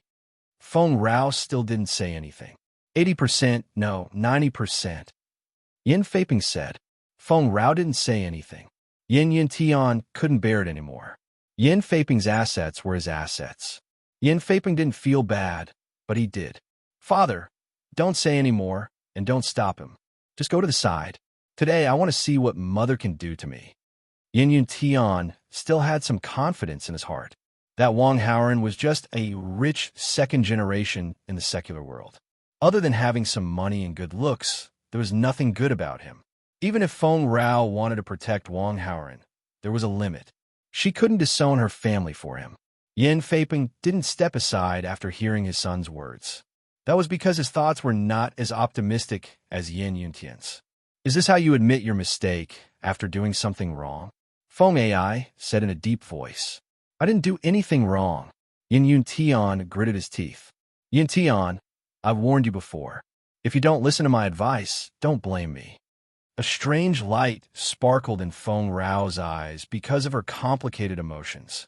It gradually condensed into a murderous intention. Yin Yuntian sensed it and immediately felt the hair on his body stand on end. Panic, fear, resentment, and other emotions rose in his heart. His mother actually wanted to kill him for this rich second generation in the secular world. Ding!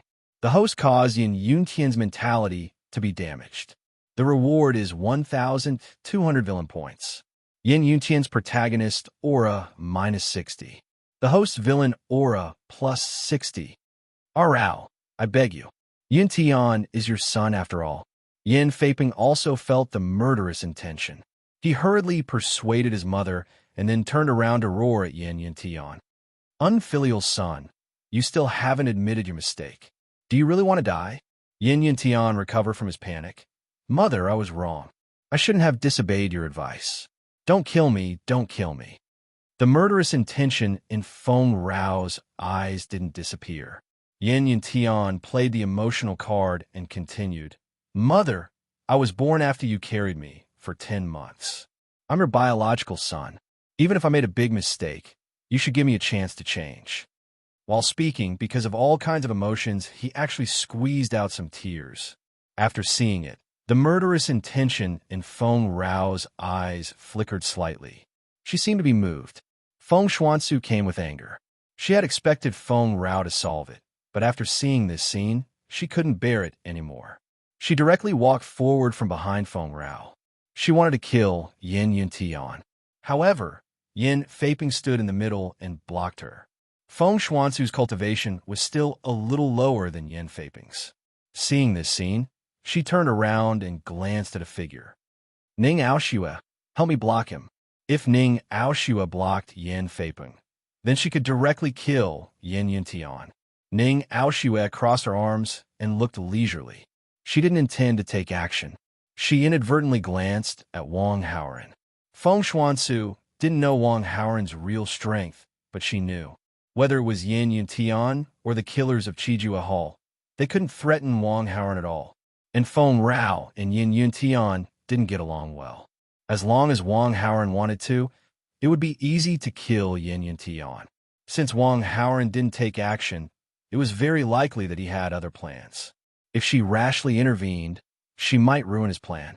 With this mentality, Ning Aoshue turned a deaf ear to Feng Shuansu's words. Feng Shuansu saw this and felt helpless. She didn't act rashly for the time being. She turned her eyes and looked at Feng Rao. Feng Rao was afraid that Wang Haoran would be hurt. She wanted to kill Yin Yuntian to prevent future trouble, but she couldn't bear it. Her eyes turned slightly, and Feng Rao secretly looked at Wang Haoran, trying to see his expression. Wang Haoran caught Feng Rao's action. He walked to her side and whispered to her in a voice that only the two of them could hear. Feng Rao's eyes flickered for a while, and the killing intent gradually faded. Yin Yuntian was worried about his life, so he naturally kept an eye on Feng Rao's expression. After sensing the change of Feng Rao's mood, he couldn't help but let out a sigh of relief. At the same time, he also felt a kind of pleasure that was better than Wang Haoran's. Wang Haoran, you're just a toy boy. Do you really think that my mother is willing to do anything for you? I'm her son after all. You want to instigate her to kill me? Stop dreaming. In his opinion, Wang Haoran whispered in Feng Rao's ear just now to make sure that Feng Rao had the intention to kill him. However, after thinking for a while, Feng Rao apparently didn't make this decision. Wang Haoran looked at Yin Yuntian's complacent face and felt a little funny. Feng Rao had been on the verge of killing Yin Yuntian. With how much Feng Rao cared about him, if he really wanted to instigate her, Yin Yuntian would have been dead by now. However, if Feng Rao really killed Yin Yuntian, it would leave a thorn in her heart that couldn't be removed. After all, Yin Yuntian was her son. Wang Haoran admitted that he had already caused Feng Ai to suffer miserably. He had caused her perfectly fine home to collapse directly. Moreover, Feng Rao had hinted many times, but he didn't give any substantial response. This mature beauty had been holding it in for a long time. He really didn't want Feng Rao to bear the pain of killing her son. Although Feng Rao was a supporting female character, Wang Haoran was still quite tolerant of beautiful women. Therefore, Wang Haoran just advised Feng Rao not to kill Yin Yuntian. After Feng Rao heard him, she naturally gave up the idea of killing Yin Yuntian. Of course, Wang Haoran made this move because he had seen the other people who wanted to kill Yin Yuntian with his X-ray vision. The sky is clear after the rain. Yuntian, don't do this kind of thing again, okay? Yin Feiping let out a sigh of relief. He squeezed out a smile to liven up the atmosphere and said to Yin Yuntian, I know. Yin Yuntian pretended to reply. However, he secretly thought that he wouldn't stop until Wang Haoran was dead. At this moment, footsteps came from outside. Moreover, these footsteps were very heavy. Divine Doctor, you're here. After Yin Feiping saw Bian Suan's figure, he hurriedly greeted her politely. Then, he noticed a beautiful woman behind her and couldn't help but feel suspicious. Because although this woman was stunningly beautiful, the expression on her face was terrifyingly cold. Obviously, she didn't come with good intentions. Moreover, Yin Feiping felt a kind of pressure from her that was even stronger than Feng Rao's. Tantaiwa walked not far from Yin Yuntian and took out a photo. Do you know him? In the photo, there was a cute child. Yin Yuntian looked at it, and his face changed greatly. Chapter 432. Tantaiwa stared at Yin Yuntian. Naturally, she saw the change in his expression. She continued, This is my little brother. Not long ago, he received a heavy blow to his chest and died. My third sister investigated carefully and determined that the true chi cultivation of this murderer is between 70 to 80 years. Tell me, Who do you think killed my younger brother? Yin Yun Tian was extremely flustered. He tried to pretend to be calm. How would I know? This little friend is so cute. How could my son kill him? You must be mistaken. Yin Feiping saw that the situation was not right and quickly explained.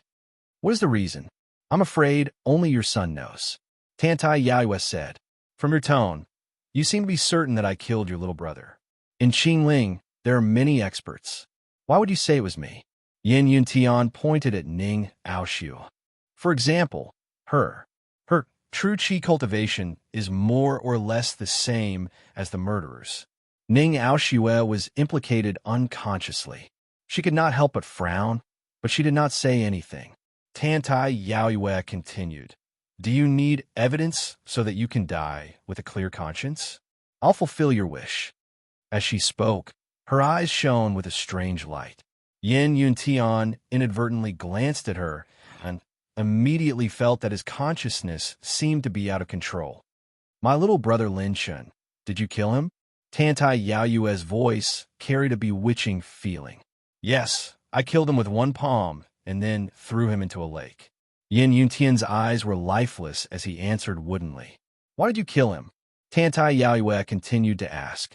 Wang Haoren's heart jumped. He had asked Yuning to spread the false news that the person who took away Qin Yunhan was Lin Shun. Yin Yuntian also wanted to kill him because of this.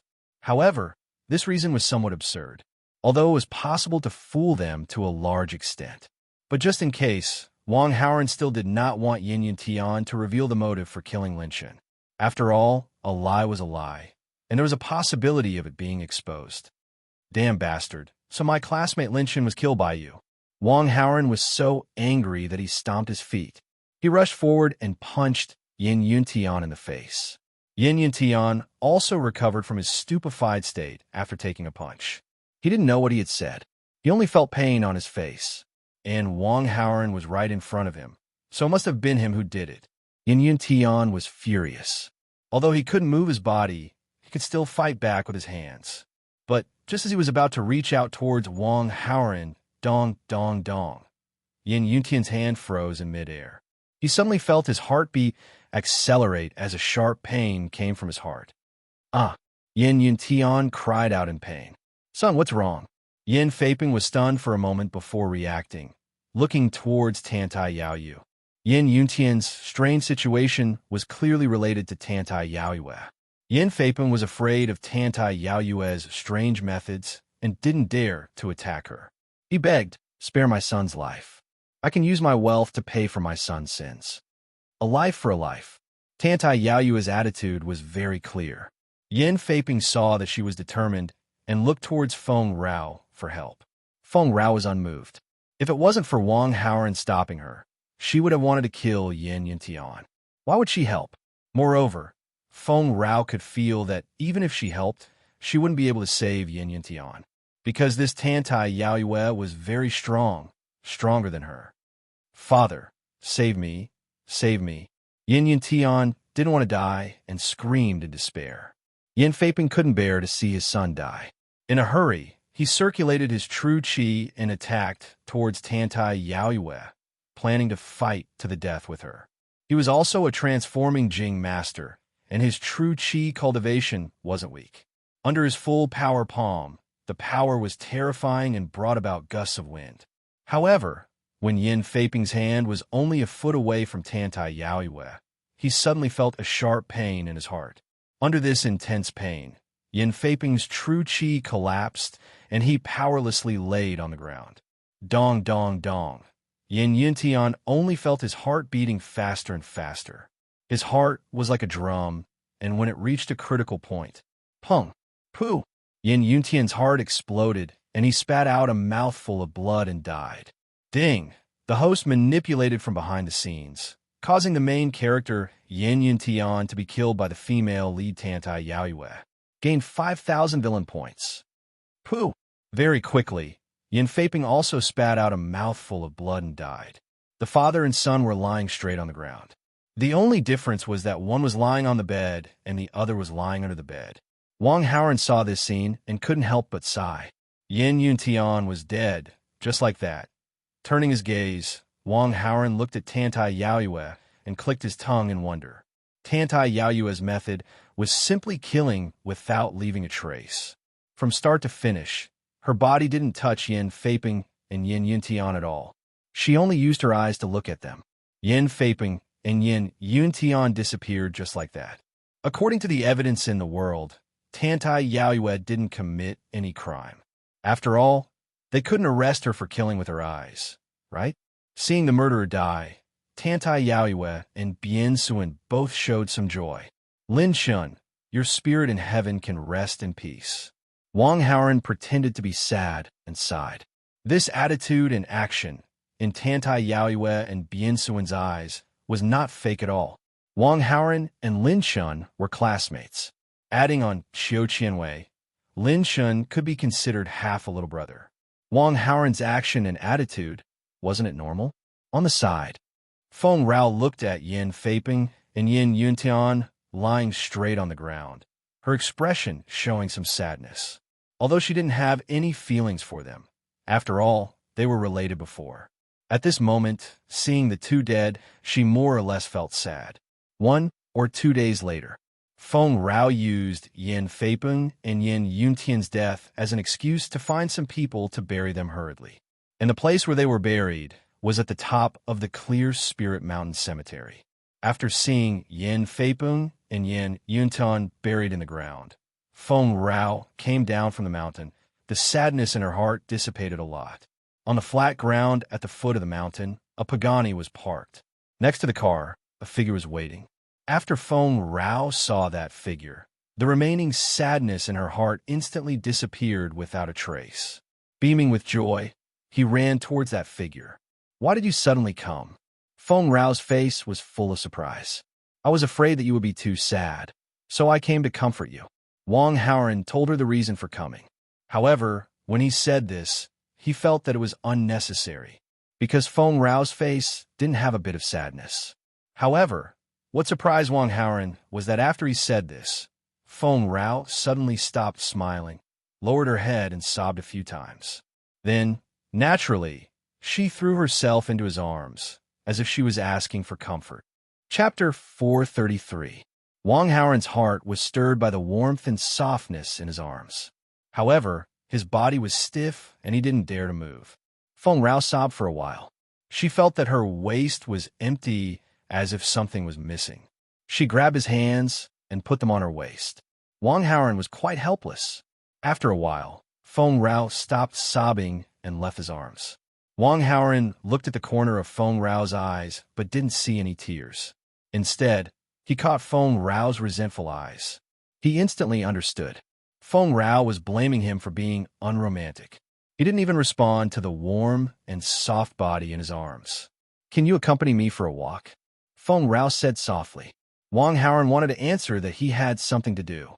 However, before he could say anything, he was dragged away by Feng Rao. The scenery of Clear Spirit Mountain was very good. The two walked along the foot of the mountain, enjoying the scenery along the way. Under Feng Rao's intentional guidance, they soon arrived at a quiet place with no one around. Wang Haoran said in his heart, "It's over." The moment this thought appeared, it seemed to confirm his guess. He immediately felt his lips being attacked. He couldn't beat her. What could he do? Wang Haoran gave up resisting. But not long after, Feng Rao returned to normal. She pulled him to sit by a stream at the foot of the mountain. Leaning on his shoulder, she quietly enjoyed the scenery by the stream. Wang Haoran was a little confused. He didn't understand why Feng Rao suddenly had a conscience and didn't persecute him anymore. "My relatives are here," Feng Rao whispered. Wang Haoran was depressed for a while. Originally, he didn't have any thoughts. However, he was a normal person after all. When he gave up resisting, he couldn't help but have some thoughts. However, Feng Rao said this, Wang Haoran's mood wasn't very good. "Are you not happy?" Feng Rao saw Wang Haoran's depressed expression from the corner of her eyes. "No." Wang Haoran smiled. In terms of his original intention, he was quite happy about this. It was just that he was a little depressed out of habit. Feng Rao listened to him and didn't think much. However, when she lowered her head, she saw Wang Haoran's strange expression. "The water in this stream is quite clear." Wang Haoran couldn't help but feel a little embarrassed. He immediately changed the topic to liven up the atmosphere. Feng Rao couldn't bear it. Her red lips parted slightly. He seemed to have thought of something. Afternoon. Wang Haoran took Feng Rao out of Clear Spirit Mountain, preparing to take her to the big house. Feng Rao sat neatly on the passenger seat. Her cheeks were rosy. She lowered her head and kept silent. It was completely different from his usual cold and domineering attitude. As Wang Haoran drove, he took the time to glance at her. His sharp eyes caught something.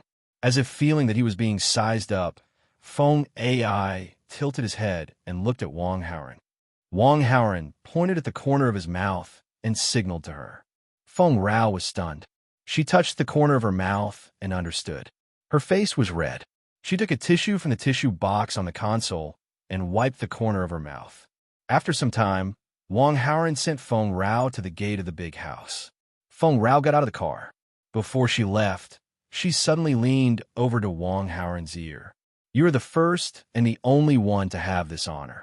After saying this inexplicable sentence, Feng Rao returned to her usual cold and domineering attitude, like a proud queen. Wang Haoran watched her walk into the big house.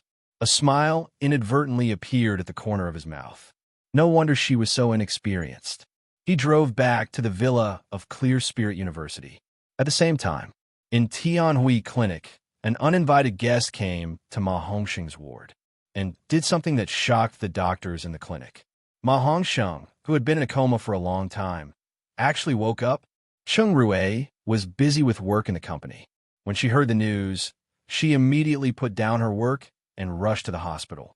When she received the call, she didn't believe it. But when she saw Ma Hongsheng sitting upright by the bed, she had to believe it. "Hongsheng, you're finally awake."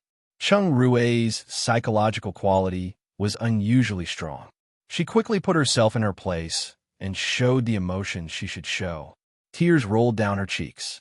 After Ma Hongsheng saw it, his heart almost melted. He only felt that he had cultivated a few lifetimes of fortune to marry a woman like Cheng Rue, who was affectionate, righteous, and loved him. After crying, Cheng Rue wiped her tears. She looked at an unfamiliar man who was sitting on a chair in the ward leisurely. "Master, I'm sorry." Ma Hongsheng blushed and said to the man. Then, he introduced him to Cheng Rue. "This is my master. His name is Qin Fan." Cheng Rue was surprised. Qin Fan looked ordinary and was about 30 years old. He was much younger than Ma Hongsheng. She didn't expect him to be Ma Hongsheng's master. "Greetings, master." Cheng Rue greeted him politely after recovering from her surprise. Qin Fan nodded his head in response. Then, he looked at Cheng Rue casually. Cheng Rue was very young. She had a good figure and appearance. She was very eye-catching. Qin Fan was secretly delighted when he saw this. However, when he remembered that she was Ma Hongsheng's wife, he quickly put away his weird thoughts and sizing her up. Although Cheng Rue was beautiful, she was the wife of his disciple, Ma Hongsheng. Although Qin Fan was a little wretched, he wouldn't steal his disciple's wife. Moreover, there were so many beautiful women in the world. With his ability, wouldn't it be easy for him to win the heart of the beauty? "Master, has the poison in my body been cured?" Although Ma Hongsheng felt much more energetic, he still felt a little sleepy. Therefore, he asked nervously. Qin Fan said lightly, "You've been poisoned for a long time. The poison has penetrated deep into your organs. I can only get rid of 70% of it at once. The remaining 30% needs to be removed gradually. It will take about 2 months for the poison to be completely removed." Ma Hongsheng was relieved when he heard that. 2 months wasn't a very long time. He could definitely wait for it. "Thank you, master." Ma Hongsheng thanked him respectfully. "Who on earth did you offend? How could you be poisoned?" Qin Fan asked. Hearing this, Ma Hongsheng sighed and shook his head. "My enemies are nothing more than those in the business world, but I really have no idea who they are. I'll stay in Qingling for a while. If there's a chance, I'll look into it for you." Qin Fan took the initiative to express his intentions. He wanted to see if Ma Hongsheng knew how to behave. "It's great that master is willing to help." Ma Hongsheng was excited. He then looked at Cheng Rue and said, "Go and prepare 500 million in cash. Transfer it to a card and pass it to my master. Qin Fan had been living in the mountains for a long time. Now that he had come out, he must have no money on him. Ma Hongsheng was a smart person. Of course, he had to express his gratitude. Qin Fan was elated when he heard Ma Hongsheng's words. However, he refused politely. No way. I can't accept the money. Master, this is a token of my appreciation. Please accept it. If you don't accept it, I will feel guilty. Ma Hongsheng insisted. Then all right. Qin Fan reluctantly agreed. Chapter 434. Ma Hongsheng couldn't help but smile when he saw that Qin Fan had agreed. Master, you don't have a place to stay in Qingling, right? No, Qin Fan said. Let me arrange it. Before Ma Hongsheng could speak, Cheng Rue understood and took the initiative to speak. Ma Hongsheng smiled and nodded. Thank you for your hard work while I was in a coma. It's a bit tiring, but it won't last long. Hongsheng, after you recover, all the company's affairs will be handed back to you. I'll be free then. Cheng Rue smiled and expressed her attitude. Ma Hongsheng saw that Cheng Rue didn't have any intention of being greedy for the company's power. He felt more assured about Cheng Rue. Cheng Rue took out her phone and asked someone to arrange it. After a while, someone replied, Master, the car is outside. The driver will take you to your place. See if you're satisfied with the environment. If you're not, let me know and I'll arrange another place. Cheng Rue said politely. Qin Fan felt very comfortable when he heard that. Ma Hongsheng was still poisoned and sleepy, so he fell asleep. Not long after, Cheng Rue received a call from the driver and sent Qin Fan to the hospital. She smiled and watched Qin Fan get into the car and leave. When the car completely disappeared from her sight, the smile on Cheng Rue's face gradually disappeared. Qin Fan sat in the luxury car and opened the window to look at the scenery outside. He had been in the mountains for 10 years. Now that he was back in the city, he felt like a country bumpkin. Everything was new. Especially today, the weather was hot. Qin Fan frequently saw scantily dressed women passing by. There was an inexplicable restlessness in his heart. After driving for a while, the car arrived at the downtown area. The road was crowded and there was a traffic jam. Qin Fan didn't care because the car stopped, but the pedestrians outside didn't.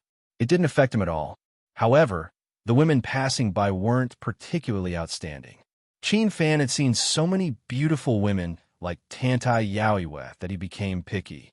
If they weren't particularly outstanding, he wouldn't be interested in them.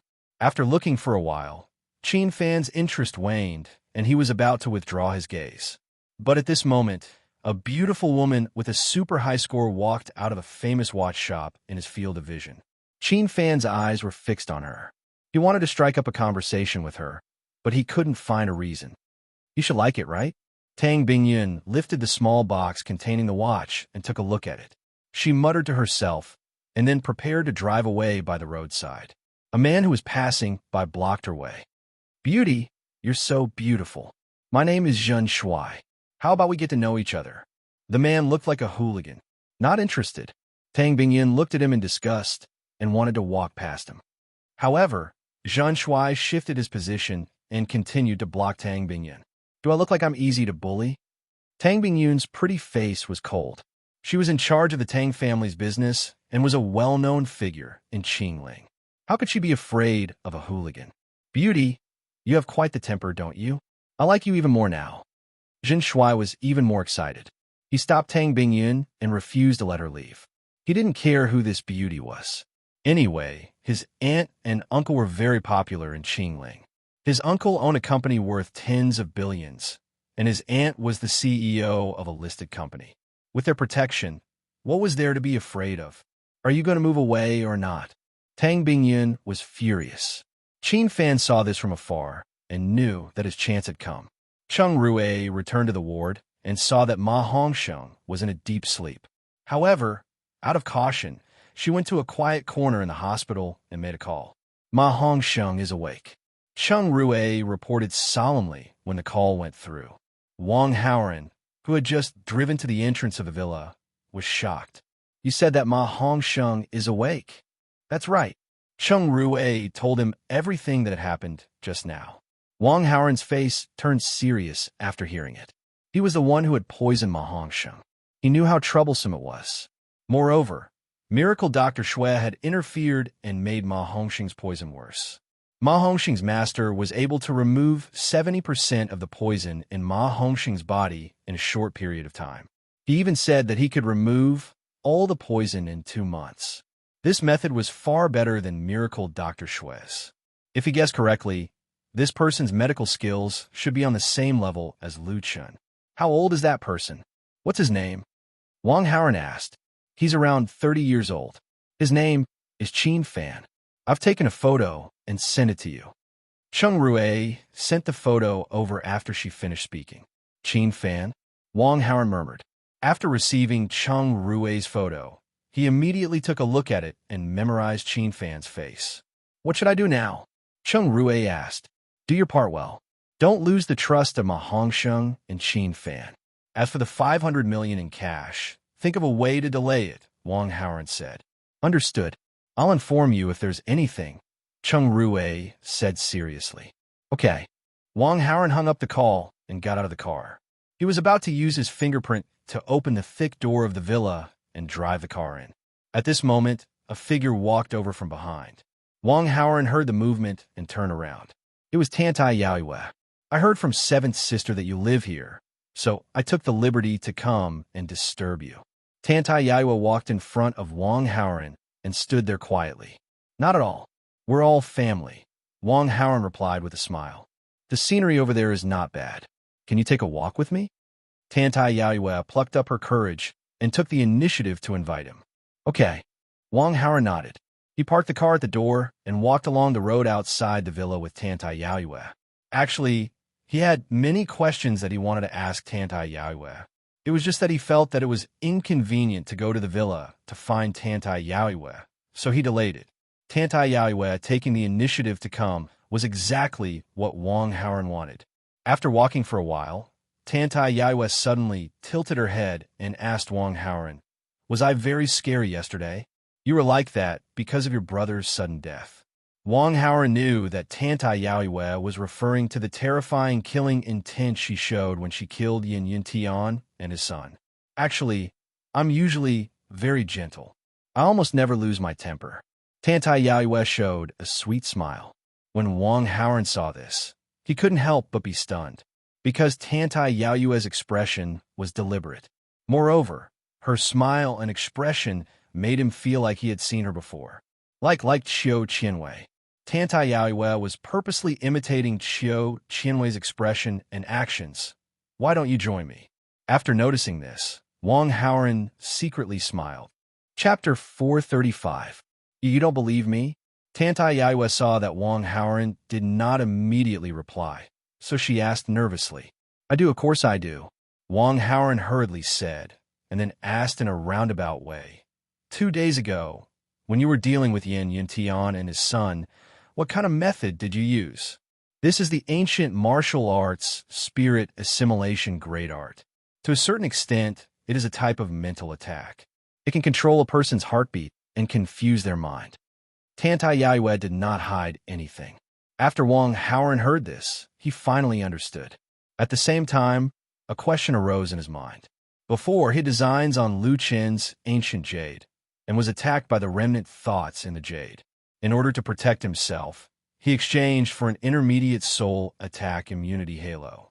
He did not know if this halo could block Tantai Yaoyue's spirit assimilation great art. Where did you learn this skill from? Wang Haoran continued to ask. I have a master. He taught me. Master? Yes, my master has lived in the mountains for a long time, and is an expert. He is very powerful, and has many skills, and has taught many outstanding disciples. Tantai Yaoyue showed a look of respect. Wang Haoran was shocked, because from Tantai Yaoyue's description, her master's conditions were very suitable for a main character. What age is your master? What is his name? Around 30, called Qin Fan. Tantai Yaoyue replied. Wang Haoran's eyelids jumped. Wasn't this the person Cheng Rui was talking about? Wang Haoran originally thought that this Qin Fan only knew medicine, but now it seemed that it was not so simple. This Qin Fan was much more powerful than he had imagined. When you were learning, you should have lived with your master in the mountains. Then you... Wang Haoran suddenly thought of a terrifying question. I only saw him as my master, and master is a rare gentleman in this world. I studied in the mountains for 3 years, and when master taught me ancient martial arts, he didn't even touch a finger of mine. Tantai Yaoyu hurriedly explained in order to prove her innocence. Wang Haoran looked at her deeply and saw that she was not lying. However, as for Tantai Yaoyu's opinion that Qin Fan is a rare gentleman under the heavens, he strongly rejected it. With such an amazing protagonist, there would definitely be a large number of female protagonists in the main storyline. If he was a gentleman, the plot wouldn't have progressed at all. Wang Haoran was sure that Qin Fan was pretending to be a gentleman. However, no one knew the exact reason. But there was one thing that Wang Haoran was sure of. Qin Fan definitely had impure thoughts towards Tantai Yaoyu, this calamitous beauty disciple. Not bad. With a thought, Wang Haoran suddenly said, "The method you use to deal with Yin Yuntian and his son is really amazing. I want to try this feeling. Can you use it on me?" Tantai Yaoyu's favorability was already very high. Although her methods were strange, Wang Haoran was certain that she would not attack him. But that might not be the case for Qin Fan. Wang Haoran's action was to test whether the intermediate soul attack immunity halo could resist the spirit assimilation great technique. There's nothing to test. It doesn't feel good. Tantai Yaoyu was unwilling to agree. "I'm just curious. Let me try. It'll be fine after a while," Wang Haoran said. "All right." Tantai Yaoyu saw that he was so interested and thought that he was just being childish and wanted to play. Thus, she agreed. Tantai Yaoyu was afraid that Wang Haoran would feel uncomfortable, so she only used the spirit assimilation great technique for a short period of 2 seconds. However, this was enough for Wang Haoran to judge whether the intermediate soul attack immunity halo was effective or not. Hiss. Wang Haoran lowered his body and held his heart, pretending to suck in a breath of cold air. Tantai Yaoyu reached out to support him. "You said it doesn't feel good, right?" "A little." Wang Haoran pretended to smile awkwardly. Tantai Yaoyu and Wang Haoran were very close to each other. Their faces were only separated by a palm's distance. The two could even feel each other's hot breath. Tantai Yaoyu's heart started to beat faster. Wang Haoran was also restless. The two of them maintained this extremely close distance, neither of them retreating. As long as Wang Haoran was willing, he could pout a little and kiss her. And with Tantai Yaoyu's favorability, she wouldn't be angry. There was a good saying, "If you don't take advantage, Wang buzz." Just as Wang Haoran had this thought, he felt his phone vibrate. The beautiful atmosphere was instantly broken. Tantai Yaoyu quickly retreated out of shyness and reservedness, maintaining a distance. Wang Haoran didn't have any thoughts. He took out his phone and looked at the number. The name on the screen was Second Cousin Jin Shui. Wang Haoran frowned when he saw the incoming call. This guy rarely contacted him. It probably wasn't anything good. After greeting Tantai Yaoyu, he walked a bit further away to answer the call. "What's the matter?" Wang Haoran's tone was unfriendly. He wanted to crawl over the phone and beat Jin Shui up. "Cousin, I was beaten up in Qingling. You know people in the underworld, right? Help me call some people over," Jin Shui said angrily. "You were beaten up? Why did you call me directly?" Wang Haoran didn't immediately answer Jin Shui's question. Instead, he asked in confusion. He had a good relationship with fourth cousin Jin Simin. After Jin Simin was bullied, she contacted him directly. But Jin Shui was different. Although Wang Haoran and Jin Shui were relatives, they didn't have much interaction. Logically speaking, if Jin Shui was bullied, he should go to Wang Xiang or Jin Li. "I called uncle-in-law, but he said he was busy and couldn't find the time. He asked me to call you," Jin Shui replied. Hearing this, Wang Haoran came to a realization. He had specifically told Wang Xiang not to do anything that was beneath his dignity. Obviously, Wang Xiang had listened to him. After receiving Jin Shui's call, he didn't act rashly. Instead, he asked Jin Shui to call him. "Tell me what happened between you and that person. If you lie, you can go to hell.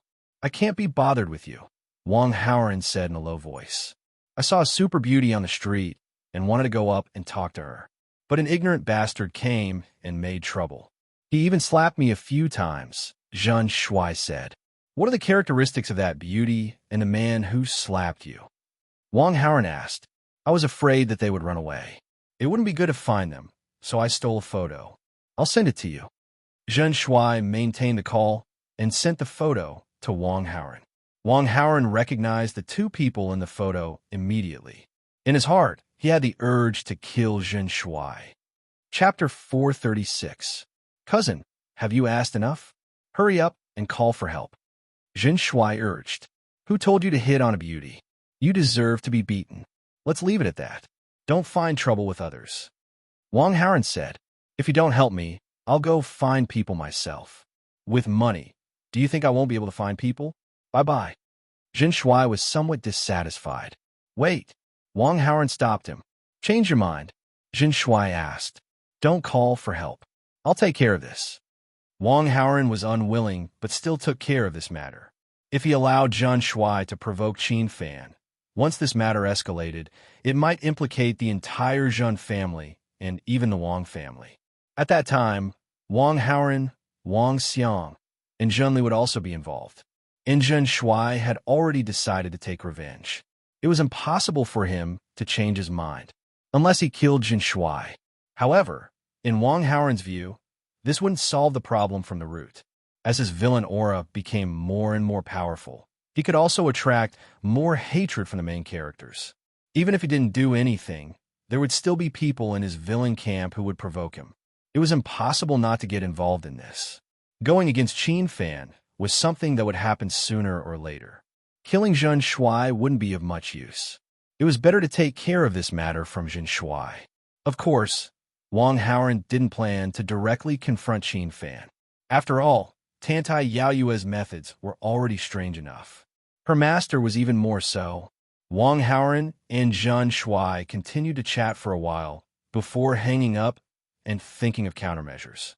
His gaze inadvertently glanced at Tantai Yaoyue, who was staring at him without blinking. Wang Haoren's heart stirred, and he suddenly had an idea. Thinking like this, he put away his phone and walked over. Sorry to keep you waiting. Wang Haoren said. It's fine. Tantai Yaoyue shook her head. Big sister, can I call you that? Wang Haoren asked in an inquiring tone. You're Wei Wei's boyfriend. Of course you can call me that. Tantai Yaoyu smiled. Then I'll call you big sister from now on. Wang Haoren nodded and sighed. I'm an only child. My parents have been busy with business since I was young, and I've always felt lonely. Actually, I've always dreamed of having an elder sister. As she spoke, she seriously looked at Tantai Yaoyu. After seeing eldest sister, I feel especially close. In the future, I will treat you as my real sister. What do you think? With Tantai Yaoyu's favorability, if he wanted her to protect him, she would definitely agree. However, if he did that, it would undoubtedly arouse Qin Fan's jealousy. Qin Fan might be kind on the surface, but that might not be the case in the dark. But if he established a familial relationship with Tantai Yaoyu, that would be different. With this familial relationship, Qin Fan wouldn't treat him as a love rival. He would even treat him kindly to obtain Tantai Yaoyu's good impression. If Qin Fan wasn't on guard, then there were many things that Wang Haoren could do. Hearing this question, Tantai Yaoyu's face paled a bit. Big sister, can I? Seeing that she didn't reply, Wang Haoren asked with an innocent face. I'm afraid it's not too good. We aren't related by blood. Tantai Yaoyu tactfully refused. Aren't you and Lin Chen not related by blood? You both treat him as your little brother. Why can't I? Wang Haoren asked. Little Chun isn't here anymore.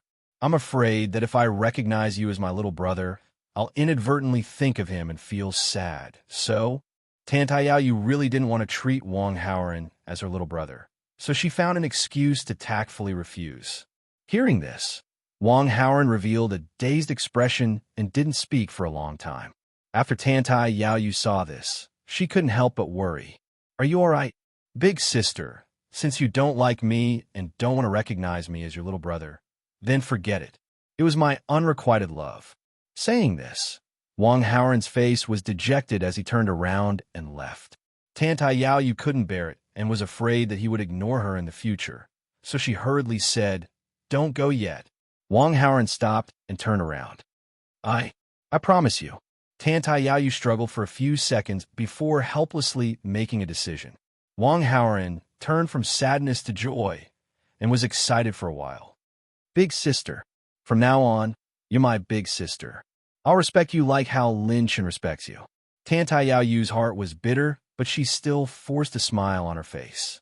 The two continued to chat for a while before parting ways. Wang Haoran returned to the entrance of the mansion and prepared to drive the car into the underground garage. However, he suddenly received a phone call.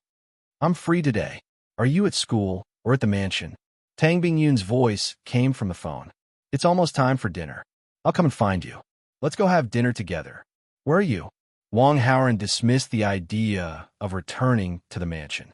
There were 3 guests living in the mansion. If Tang Bingyun found out, it would be bad. Let's go to the usual place. What do you think? Tang Bingyun said. Okay. Wang Haoran nodded. After hanging up the phone, he drove to a couple's restaurant. Tang Bingyun had already found a private room and was waiting. When she saw Wang Haoran, she was happy for a while and then handed him a delicately wrapped gift box. For you. Wang Haoran opened it and saw that it was a Vacheron Constantine watch. He couldn't help but be stunned. Yang Jingwan had given him a watch before, and now Tang Bingyun gave him another one. Don't you like it? Tang Bingyun saw him in a daze, so she asked. As long as it's from you, I like it. Wang Haoran quickly responded. Tang Bingyun heard and nodded with satisfaction. She began to order.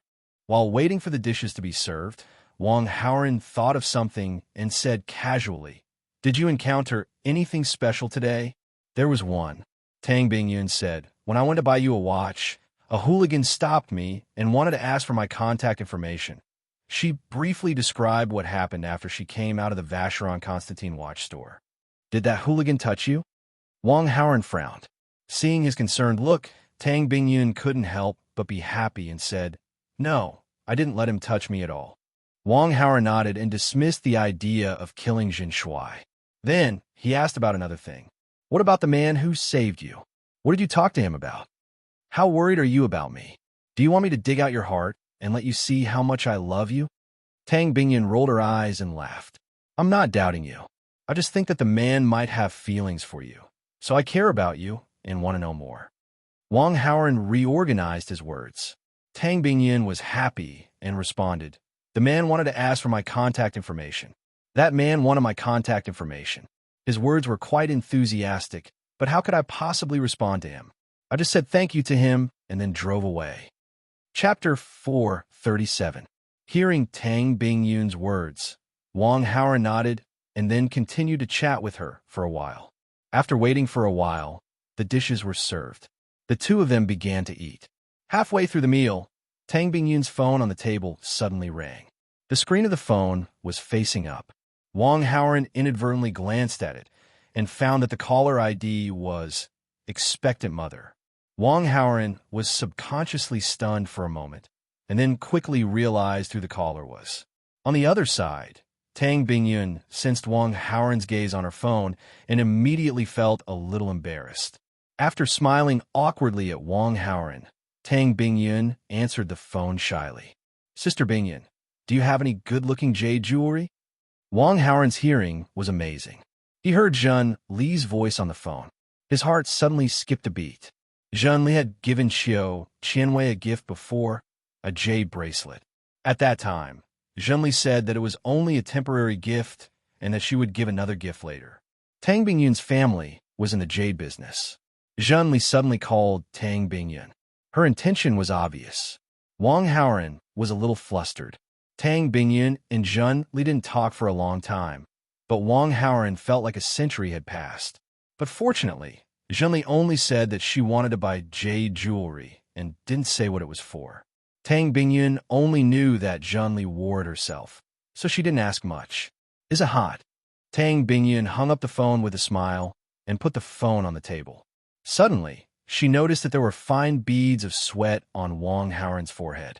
Wang Haoran panicked for a moment, but due to his excellent mental fortitude and superb adaptability, he quickly gave an explanation. I haven't seen you for a long time. I feel a little hot after seeing you for a while. Tang Bingyun was stunned for a moment, and then glanced at him coquettishly. Then, Let's eat quickly. Tang Bingyun lowered her head and sped up the meal. Tang Bingyun was in charge of the Tang family's business. She was very busy every day, but everything was in order. She was a person who had a good sense of time. Wang Haoren was the same. After hearing Tang Bingyun's words, he couldn't help but nod. Ding! Host has captured the female lead Tang Bingyun. Received 500 villain points. Tang Bingyun's female lead Halo -25. Qin Fan's protagonist Halo -25. Host villain Halo +50. Wang Haoren received the system notification. He felt that it was a little too little. However, Tang Bingyun's female lead Halo was not high, so it could only produce so many rewards. A long time ago, these rewards were still very impressive. But now, it seemed a little too little. Of course, it was better than nothing.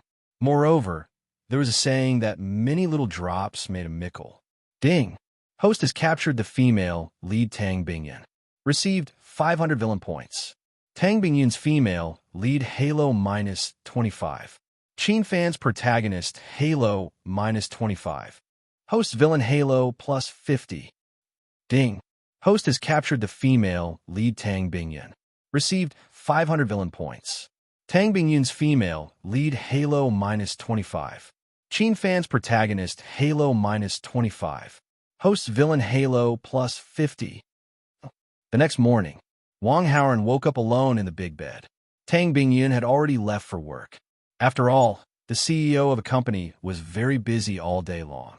After washing up, Wang Haoren was ready to leave the couple's hotel. He went out to the corridor. What a waste of my time. Damn eunuch, what are you doing out here? A woman with heavy makeup walked out of the room next door, complaining unhappily. Wang Haoren was surprised. He curiously used his X-ray vision to take a look. He wanted to see who was so pitiful next door. At first glance, he found that it was quite familiar. It was his second cousin, Zhen Shuai. When the woman with heavy makeup left, she did not close the door of the room next door. The door was half open. Wang Haoren walked in. Zhen Shuai thought that the woman had turned back. But when he looked up, he was stunned. Cousin Haoren. Second cousin, long time no see. You're still as handsome as before. Wang Haoren teased. The woman's complaint was not soft. Zhen Shuai heard in the room. Wang Haoren suddenly said such a sentence. Obviously, he had heard it. Zhen Shuai was heartbroken. That woman was talking nonsense. I'm strong. Zhen Shuai felt ashamed and quickly defended himself. Wang Haoren, of course, did not believe him. He suggested, go see a doctor. Cousin Haoren, don't tell anyone about this. Help me keep a secret. Zhen Shuai knew that he could not hide it from Wang Haoren. He could only say this. Of course, of course. Wang Haoren responded perfunctorily. Then, he suddenly realized something. If Zhen Shuai was a eunuch, why would he hit on Tang Bingyun? Thinking of this, Wang Haoren asked, second cousin, when did you fail? I was fine the night before, but I don't know what happened. I suddenly failed last night. I couldn't stand up. Zhen Shuai's head was full of doubts. Wang Haoren did not doubt this. If Zhen Shuai had a problem, why would he hit on Tang Bingyun? Could it be that Qin Fan did something to him? Wang Haoren came up with this idea. Judging from the timeline, Zhen Shuai's problem obviously happened after he hit on Tang Bingyun. Qin Fan was very suspicious. After all, destroying a male character's ability in that aspect was a trick that protagonists often used. It was not strange that Qin Fan would do such a thing to Zhen Shuai. However, to a certain extent, Zhen Shuai was destined to have such an encounter. Wang Haoren gave up the idea of killing Zhen Shuai, but he secretly made up his mind to destroy Zhen Shuai's ability in that aspect. Unknowingly, Qin Fan had done it for him. Wang Haoren also saved himself a lot of trouble. Women are just fleeting clouds. Now that things have come to this, let's get over it. Wang Haoren pretended to comfort him. Hearing this, Zhen Shuai could not help but ask, Cousin Haoren, you've never been in love before, right? No, Wang Haoren replied calmly. You've never tried it before, so of course you don't know how it feels. Sigh, you wouldn't understand even if I told you. Zhen Shuai sighed, but there was still a glimmer of hope in his heart. Maybe I've been too tired recently. I'll go to the hospital later to check on the situation. It's still early. I'm going to have breakfast. Do you want to join me? Wang Haoren said politely. Zhen Shuai nodded and left with Wang Haoren, heading to a nearby hotel. Cousin Haoren, why are you at a couple's hotel? Zhen Shuai was too concerned about his own problem before, so he only reacted now and asked curiously, can a person stay in a couple's hotel alone? Wang Haoren asked with a smile. Cousin Haoren, not bad. I was almost fooled by you. Zhen Shuai was startled. No matter how stupid he was, there was no way he would believe that Wang Haoren would come to a couple's hotel alone. Moreover, this cousin of his had a face that even women would be willing to fall for, and his family was so rich. It would be strange if he did not have a girlfriend.